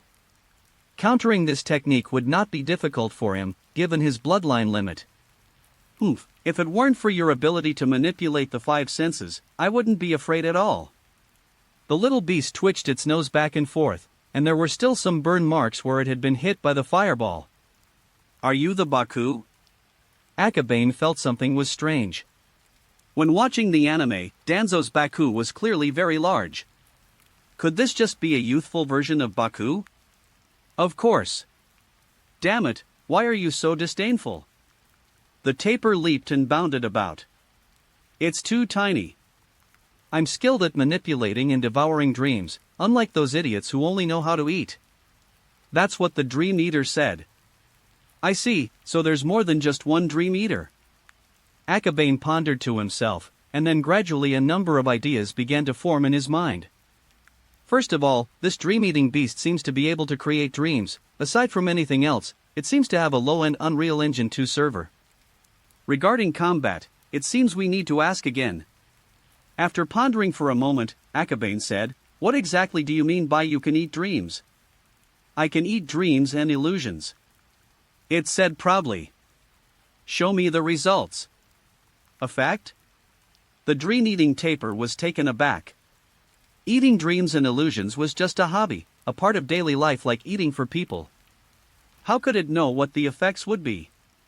Judging from its expression, Akabane knew it probably didn't know. Never mind, I'll try it again later. Let's end this dream. He sighed. Although it was somewhat different from what he had expected, it was still better than anticipated overall. At least it can be confirmed that there is more than just Danzo's Baku. So fast? I want to play a little longer. The little beast flew to Akabane's eyes, looking very reluctant, but still obeyed and ended the dream. It wouldn't be difficult for Akabane to forcibly break free from the dream, but doing so would inevitably cause some damage to its mental state. By the way, my name is Dreamweaver. You must summon me to play next time. The little tapir flicked its nose. It is intelligent, but previously it had no choice but to play with the other dream-eating creatures. Having finally signed the contract, how could one bear the loneliness? Akabane pondered to himself. Judging from this, he might be able to summon other dream beasts if he needs to. However, under normal circumstances, a clever summoning beast is obviously better. He offered a reassuring reassurance, of course. As soon as he finished speaking, the scenery before his eyes changed rapidly. The dream disappeared. Akabane glanced around to make sure he hadn't missed anything, then sat down and looked through the documents on the table. The umbu, this is troublesome. He casually picked up the scroll on the table, opened it, and saw that it was a message from the Dark Guard from the Land of Whirlpools. After looking at a few pictures, he gained a considerable understanding of the situation in the Land of Whirlpools. During this period, both the Hidden Mist and the Hidden Clouds were mobilized. Moreover, Iwagakure is also stirring up trouble on the border, showing signs of reigniting the war. As for Sunagakure, there's been absolutely no news. The complete silence is even more worrying, because it could mean there's no action at all, or it could mean that all the secret agents in the Land of Wind have been wiped out. Akabane sat there, lost in thought. No wonder Danzo had to make the trip himself. Sunagakure is indeed strange. He thought for a moment, then, following some instructions on the table, activated a mechanism. Not long after, a member of the Secret Service walked in. "My lord, please give me your instructions. Do we have people to meet us at the border of the Land of Wind? Have we arranged for medical personnel?" Akabane asked. "We've arranged for 3 teams to provide support at the border, and 2 other teams to infiltrate the Land of Wind, along with medical personnel." The members of the Secret Service paused for a moment when the topic of medical personnel came up. "Sunagakure is skilled in poisons and hidden weapons, so we've sent a few doctors there in advance just in case. There are no medical ninjas at the moment, but having a doctor is better than having none." "Yes." The ANBU ninja bowed his head and agreed. As for the Land of Whirlpools, Akabane thought for a moment and said, "Let's wait and see how things develop in the Land of Whirlpools for now." "Yes." He saw Akabane wave his hand, so he immediately formed a hand seal and instantly left. Akabane looked at a few more scrolls and found information about other places, such as Amagakure and the Land of Rivers. Country of Sichuan. A thought struck him, and he picked up the scroll containing information about the Kingdom of Chuan. The Kurama clan, in conjunction with a caravan, is delivering comics to restaurants in the Land of Rivers for free. The Land of Wind dispatched its secret agents to infiltrate the Land of Rivers in disguise. A series of messages detailed events that occurred in the Land of Rivers, including the news that Kinsato, an ANBU member of Sunagakure, was assassinated by the Mist Ninja. It seems the Secret Service is unaware that this was their doing. Akabane glanced at the documents, tidied up a bit, and opened the door to leave. Not long after the door was opened. "Sir, are you going out?" The secret agent suddenly appeared. It was the same guy who had come in. "Let's go." Akabane was certain that this guy hadn't left since just now. Clearly, they didn't want him to have a chance to wander around. It's called temporary management, and it really is just temporary management. After leaving the Umbu base, he looked around. Judging from the location, it didn't seem to be far from Orochimaru's laboratory. "Sir, how can I contact you if something urgent happens?" When he arrived at the territory of the Anma tribe today, he sensed a clear killing intent, otherwise, he wouldn't have rushed out in such a hurry. "Don't come to my house. Just go to the comic book store and tell Kurama Yunlang." Akabane glanced at the other person. What he hated most was others sneaking into his residence. Akabane was already extremely familiar with these people's chakra during their training. "If he catches me, I'll definitely write it down in my little notebook." "Yes." The Aburame clan silently endures and bows their heads. In any case, the other party may actually take over the Dark Division in the future. If you're resented now, you'll suffer the consequences once the new leader takes over. Gone. Akabane waved and walked towards the village. Having just left the Umbu, going back to Orochimaru's side is probably not a good idea. The Secret Service team made a trip, but didn't come up with any particularly interesting ideas. I just felt that there was nothing good there. It was rather dark and poorly ventilated, far less comfortable than being a normal person. After leaving the Akabane planned to go home and rest, but as he passed a comic book store, the stick figure of Kurama unconsciously popped into his mind. Page 138. Tomorrow morning, Izumi Yamano will deliver the updated manga. According to the plan, we need to prepare for the advertisement today. Kurama unrose painting skills. Fine, I'll work overtime. Akabane sighed and changed direction, heading into the comic book shop.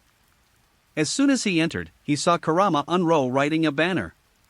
Tomorrow morning, Naruto and One Piece will both be updated simultaneously. Please look forward to it. He shook his head slightly, it still tasted the same. Master Akabane. Anma Yunlang pulled the banner aside, but then thought that the other party could probably see it all, so there was no need to cover it up. Akabane thought for a moment, then took out a piece of paper and began to write. After writing the 2 sentences, he tossed them to Anma Yunlang. Write it like this, and when you're done, I'll draw a portrait of the person. Then you can go and hang both of them up a short distance away. Afterwards, he returned to his bedroom and pondered how to draw the poster. Anma Yunlang looked at the 2 sentences and carefully pondered their special meaning. After looking at it for a while, he felt that there was nothing special about it, but he also felt that the title was very unusual. After thinking for a long time without coming up with a solution, he honestly wrote down the 2 sentences, had Akabane add 1 or 2 figures to them, and then took them out to hang on the street. Another banner? Lu Ming and his group had just returned from training when they saw the first banner that Anma Yunlang had just hung up. The 3 of them looked up and glanced at each other. Shocking. Naruto Uzumaki actually did this during the Chunin exams. Akimichi Kazushige paused as he reached for the snacks. I stared at it carefully for a long time, even looking at the small painting above, but nothing came of it. What is this? You didn't even finish your sentence? After spending half a day looking around in the mountains, I couldn't help but feel a bit irritated. Ah, this is the effect I wanted. Lu Ming slumped his eyes, glanced at it, and then looked away. There's another banner over there, let's go take a look. Akimichi Ichijo saw the second banner from afar and immediately ran over to see if it contained the same message as the previous one. Result: a disgrace to the Navy. The colonel was brutally beaten, while the lower-ranking soldiers cheered. Below, there was nothing left. It's this kind of stuff again. Yamanaka scratched his head and glared fiercely at Kurama Yunlang, who was climbing down from above. The 2 banners only tell half the story. What kind of nonsense are they? Brother Yunlang, what exactly do these 2 sentences mean? Akimichi Kazushige couldn't help but ask. Seeing the 2 men's gazes, Kurama Yunlang shrank back, then said hesitantly, I don't know either, these are all the young master's ideas. It is as expected. Lu Ming sighed. Anma Yunlang is straightforward, these 2 slogans are not something someone with his blunt personality could write. I'll ask. No, it won't make a difference if you go. Lu Ming pulled him back. This kind of clickbait title is just trying to get people to read about the latest episode's plot. Why bother explaining it? I really want to beat him up next time I see him. Ichishija Kimichi said dejectedly. Can you beat me? Yamanaka didn't think he could win. Having also cultivated mental power, he could sense how terrifying Akabane's mental power was. If he were to fight Akabane, he wouldn't dare use any secret techniques. Let's go, I want to see you get up early tomorrow. Lu Ming didn't care. He was smart and had strong self-control, these sensationalist headlines couldn't fool him. However, the other 2 are different.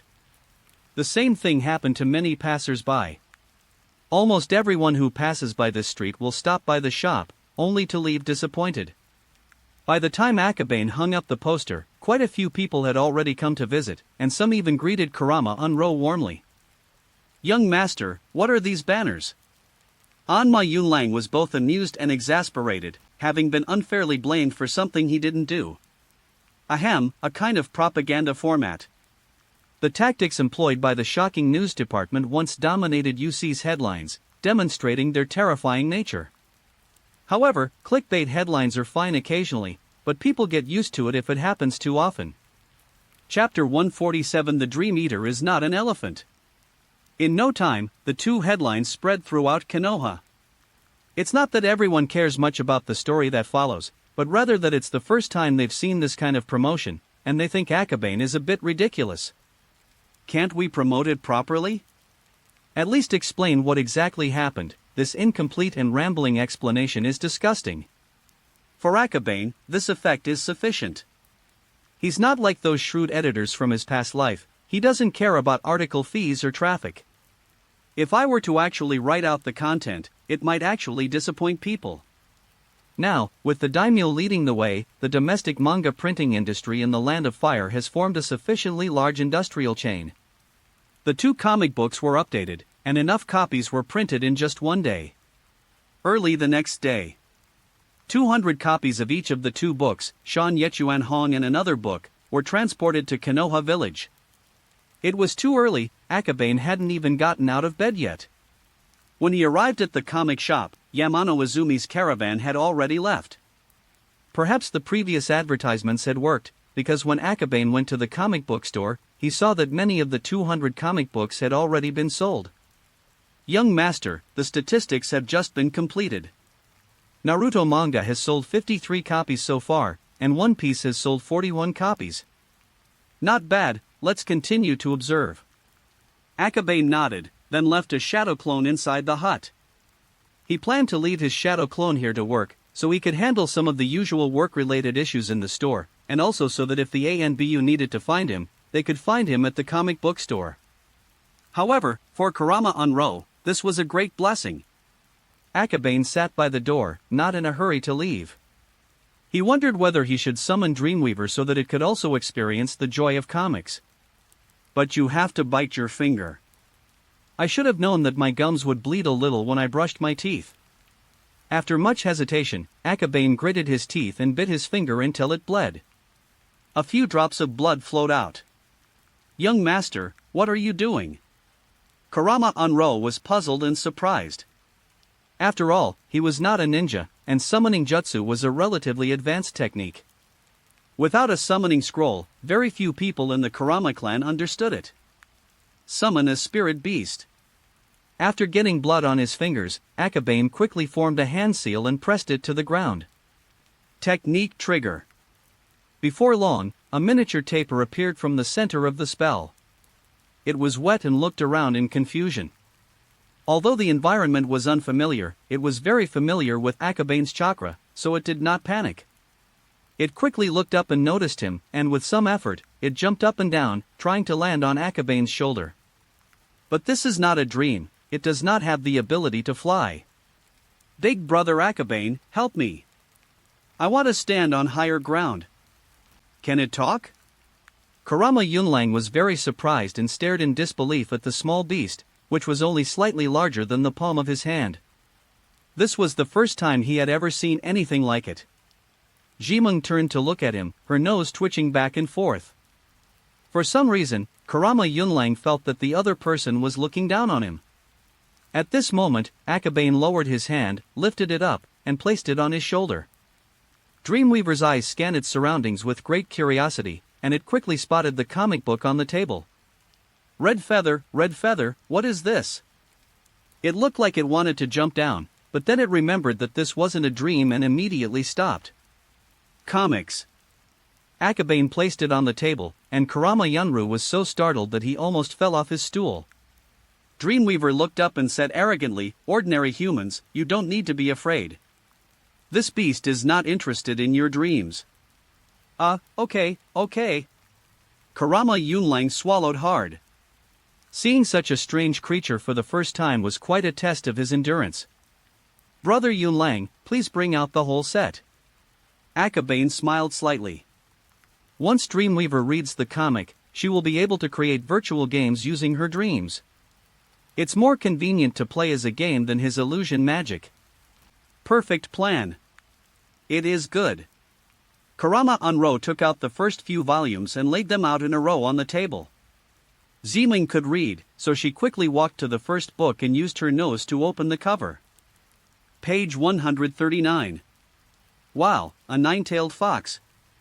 Upon seeing the first page, it let out a surprised cry, then sat down halfway and used its two paws to turn the pages. Such a thing simply doesn't exist in my own place. It was captivated by the comic book at first glance. These humans are so stupid, taking so long to chase after a child. Seduction techniques, haha. It watched and laughed strangely. At first, Akabane found it quite amusing, but later he gradually found it impossible to look directly at the laughter. It's so addictive. That's incredibly low humor. Akabane was speechless and silently stared at it, wondering how long it would keep laughing. The new books have arrived, and quite a few people have come to buy them. As people entered and exited the store and paid their bills, many were soon drawn to the small items on the table. A spirit beast? Being able to read must mean having very high intelligence. Wow, amazing. No wonder he's a genius, Akabane. They spoke in hushed tones, but to Akabane and Orihime, this level of whispering was hardly considered low. So the little beast raised its head and changed its sitting posture. Even when people were watching, it didn't laugh, it seemed very serious. Looking at its smug and nonchalant demeanor, Akabane couldn't help but cover his face and sigh. Not long after, Jiming finished reading the first volume. Akabane has a points panel, but unfortunately the manga has just been updated and there are many people reading it at the same time, so there's no way of knowing how many points DDCMS has contributed. Otherwise, its strength can be seen from its points-based income. What are you all doing blocking the doorway? At this moment, Tsunade poked her head out from the roof. There were too many people below, and she couldn't squeeze in at all, so she had to find another way. Yes, everyone, don't block the door. Many people are outside and can't get in. Kurama Yunlang shouted loudly. As the store manager, his words can be quite effective at times. Of course. Most importantly, Akabane is right there. As a result, the crowd quickly dispersed, and many interested people went back to check the information to see what kind of spirit beast this thing was. With fewer people around, Tsunade was able to jump down from above. At the same time, Jiming breathed a sigh of relief, and her tense body relaxed. Tsunade noticed it then and asked in surprise, "Did you just sign a contract for the summoning beast?" Ah. Akabane nodded. Dreamweaver watched her warily. Tsunade gave it the feeling that it belonged to a very dangerous category. Why are you staring at me? I'm not going to eat you. Tsunade rolled her eyes, walked in irritably, and picked up more than 10 Naruto manga. However, she then discovered that One Piece had also been updated. You've suddenly become more diligent. What happened to you? Don't let my appearance fool you. I'm actually a man who cares a lot about my career. Akabane would never admit that he was so terrified by Mito Uzumaki's darkroom that he frantically updated Naruto. Tsunade sneered, not believing it at all. She looked at it, took out a sealing scroll from her waist, and then selected 10 volumes of One Piece Volume 2, sealing them all inside. By now, she no longer picks and chooses. When you approach book hunting with a gambling mentality, you often end up with nothing, but when you buy books randomly, you might occasionally get a good one. After buying the books, she half squatted down and stared at Dreamweaver for a while. Although it doesn't seem strong, it clearly possesses great intelligence, which Tsunade admires from the bottom of her heart. After staring at it for a while, Tsunade asked, "Is it an elephant?" "I'm not an elephant, I'm a Baku." A Baku. DDCMS was so angry her nose was crooked. Such poor eyesight. Mistaking a tapir for an elephant is an insult to tapirs.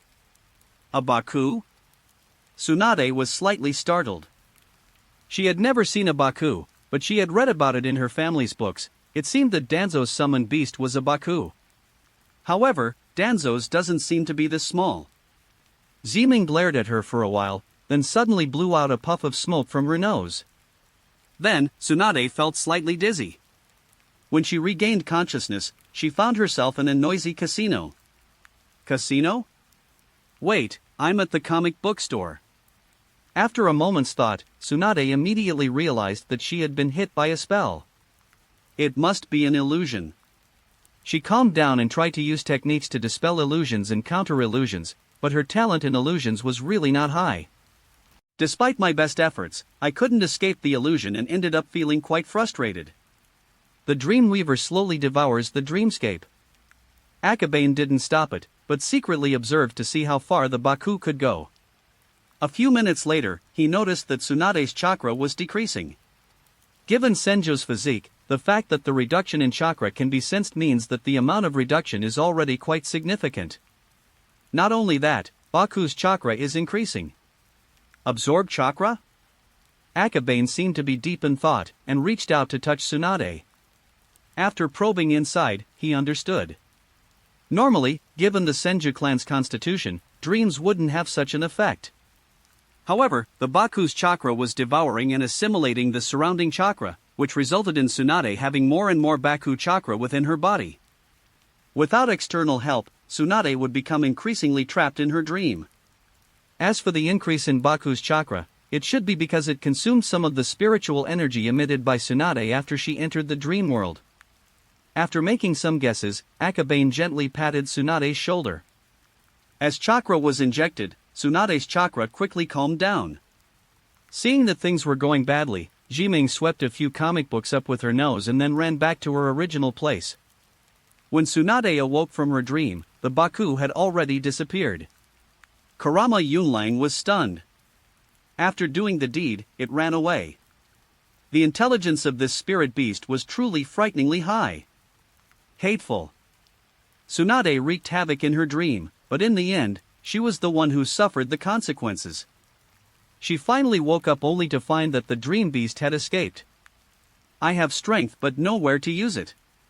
Ahem, Tsunade, you should probably work on your resistance to genjutsu. Based on the observations just now, dreams are very fragile at the beginning and can be easily broken. Tsunade hesitated, and instead fell into a dream. Even a summoning beast can, frustrating. Tsunade rolled up the ceiling scroll, and her mood, which had just been pleasant because 2 books were being updated at the same time, immediately soured. She waved goodbye and then got up to go home. Watching her leave, Akabane fell into deep thought. The ability to weave dreams is quite useful in some ways, but it's unclear whether the dream being deciphered will cause harm to the dream itself. Moreover, its physical body is probably quite fragile.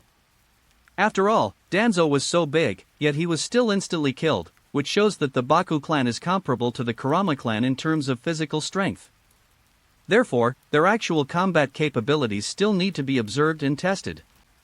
Chapter 148 Dual Sword Style, Hataki Tsukumo? The little guy ran off with the comics, he probably won't dare come out for a while. Akabane did not summon Dreamweaver again. In their short time together, he had already seen through the cowardly nature of the Dream Eater. It had angered Tsunade, and with the manga in hand, summoning it wouldn't work during this period. Besides, having observed it sufficiently, and with no immediate need for combat or use, using the summoning spell would only result in biting oneself again. The small wounds from the bite have already healed. Having too much vitality isn't always a good thing. Kurama Yunlang was very curious, but he didn't ask any questions, keeping his curiosity to himself and focusing on his own business. Woof woof. Not long after, the barking of 2 dogs came from nearby. Then Tsukumo and Inuzuka Ishii each led their dogs along the road outside the village to the manga shop. Before they even reached the shop, Kurama Yunlang had already prepared 2 comic books each. Akaba, I heard you've signed a summoning beast contract? Tsukumo was usually calm, but he was not so calm after hearing that Akabane had a summoned beast, so he ran all the way here. Inuzuka Ishii didn't speak, but a curious expression was on his face. Yes, it's the teacher's spirit scroll. Akabane didn't hide anything, but of course he didn't mention Danzo's decision to temporarily put him in charge of the Yambu. Congratulations. Tsukumo smiled faintly. For ninjas, summoning beasts are like another partner. The more partners Akabane has, the safer he is on the battlefield. Moreover, the scrolls left behind by Danzo must not be of poor quality. I really envy you guys, having such amazing teachers. Inuzuka Ishii said this, but there was not a trace of envy on his face. He knows his own situation well. If he were really assigned to Danzo's class, he he probably wouldn't last long before wanting to quit. Page 140. To be on the same team as a genius, you must have the ability to keep up with them. He knew he didn't have that ability. There's nothing to envy. Do you want to keep walking? Sit down for a bit, I'll check the updates. Inazuka-ishi chuckled and took out 400 ryo and placed it on the table. They had a good relationship and often treated each other to meals. 100 or 200 taels of silver was not much at all. So Tsukumo, carrying the wolf Fong, found a place to sit down. He took the comic book and said with a smile, "The author is still here. If we see some plot details later, we might be able to get him to give us some hints." "No, I won't give away any spoilers, so give up." Akabane was resolute. "As a comic artist, how can I give away spoilers?" Shoamao smiled slightly and turned to the first page to read. The two dogs stood on their shoulders in unison, looking down at the comic book. Whether they actually understood it or were simply attracted by the turning pages, it was hard to tell. Oh, so it was just an exam. Inazuka-ishi flipped through a few pages, then sighed in disappointment. "What do you think you did?" Inazuka-ishi was speechless and did not refute, continuing to read on his own. Then, his gaze was drawn to a girl. "Does Hinata like Kiba?" People who love dogs are always quite charming. "No, don't overthink it." Before Akabane could speak, Tsukumo pointed to the painting on the next page. An introverted and shy girl. Iwamaru let out a few strange cries, as if mocking him, and Inazuka-ishi immediately pulled it off his shoulder. Shuamao ignored him and focused on reading. Not long after, I finished watching episode 39. He frowned slightly, paused for a moment, and then turned back to the previous page. Akabane glanced at it. Tsukumo flipped back to the page where Kabuto appeared and fiddled with his ninja cards. He read it carefully again before continuing to the second chapter of this volume. Kabuto also has a scene at the beginning of episode 40. Tsukumo read very slowly. In fact, he only finished reading Kabuto's scene after Inazuka-ishi had finished reading the second volume. However, after Kabuto's scene ended, his speed increased again, while Inazuka-ishi's page-turning speed slowed down considerably. Tsukumo had experienced the Chunin exams, so he wasn't interested in the plot of the exams, he was more interested in Kabuto. Akabane observes in secret. This is only at the Genin and Chunin level, it's obviously even less interesting for Jonin. Fortunately, the entertainment industry in this world is not very developed. I finished reading the whole book very quickly. Seeing Naruto taking the exam, I felt like I was seeing myself. Inazuka-ishi sighed deeply. Although the last question seems dramatic, the probability of encountering such a question in the actual exam is almost zero. Real exams are not that simple. Tsukumo flipped the comic back to the beginning and reviewed Kabuto's storyline again. What happened to this part of the plot? Inazuka-ishi was very curious. This was the second time he had turned back. This guy might be a spy. Shoamao touched his chin, stared at it 3 times, and repeatedly confirmed that there was a problem. No way. Inazuka-ishi was surprised and flipped back to look at it a few times. I don't see the problem. He asked, puzzled, why? The intelligence gathering is quite comprehensive, even including newly emerging intelligence. Is that why? Inazuka-ishi was puzzled. He thought it was normal, since 7 years had passed and they could only gather more information to ensure they knew their enemy and themselves. Tsukumo shook his head and pointed to the image of him using the ninja card. If he really came here to pass the exam, he shouldn't have revealed the ninja card. Nobody likes their secrets to be exposed. The ninja card will bring him danger in the subsequent exams. It seems to make sense. Even Kurama Yunlang, an ordinary person, couldn't help but nod in agreement. Tsukumo flipped to the second chapter. Based on the assumption that he is a spy, the 3 ninjas who attacked him later are very suspicious. Yeah. Inazuka-ishi pondered for a long time before finally nodding. Actually, he didn't quite understand, but to avoid appearing too stupid, he could only pretend to understand. Are they in cahoots?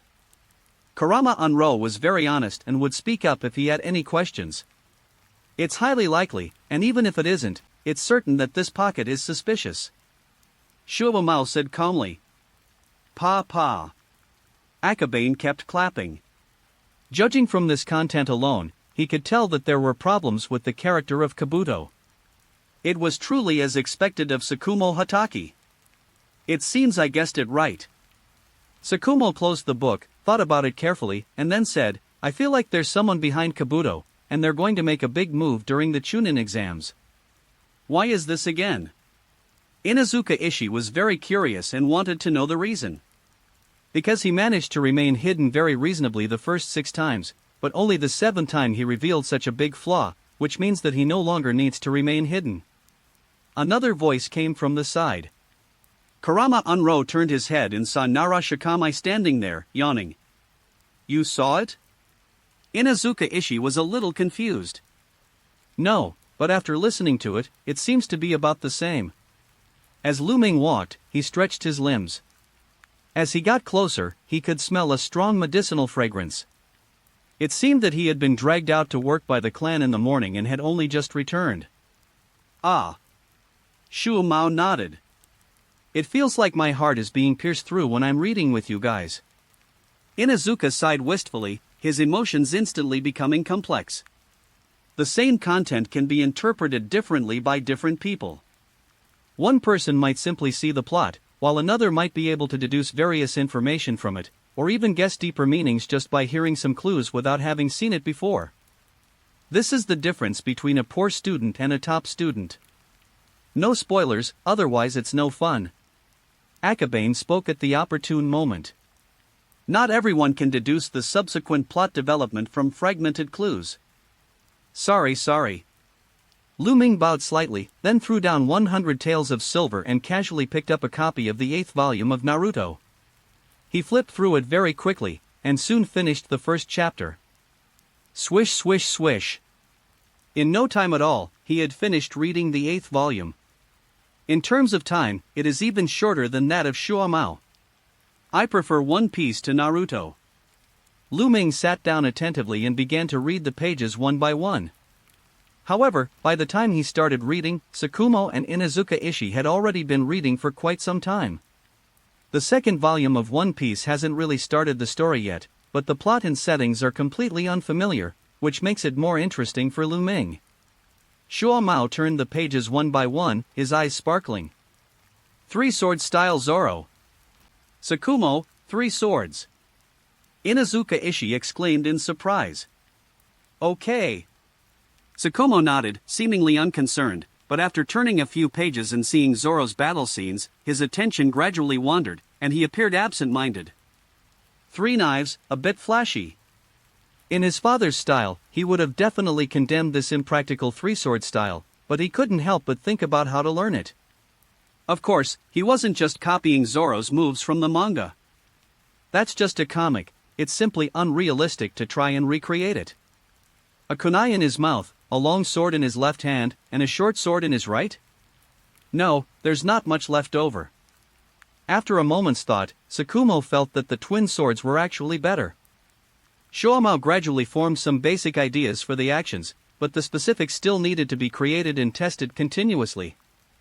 Dual-wielding and single-wielding styles differ greatly in terms of style and sword techniques, thus they are better suited for different combat situations. If one masters dual swords, their style will become more versatile in the future. To incorporate the Chidori blade. He gradually became excited and couldn't wait to go back and practice his swordsmanship. Akaba, you need to correct some of your bad habits. After reading it, Lu Ming closed the book with regret. Hey. Akabane knew what he was talking about. He was simply trying to end the story at the point where Buggy was slashed to pieces. If it were ninjutsu, Shikamaru might be able to guess how his opponent would evade it, but One Piece is a completely different system, with abilities currently based on devil fruits, so he naturally has no way of guessing.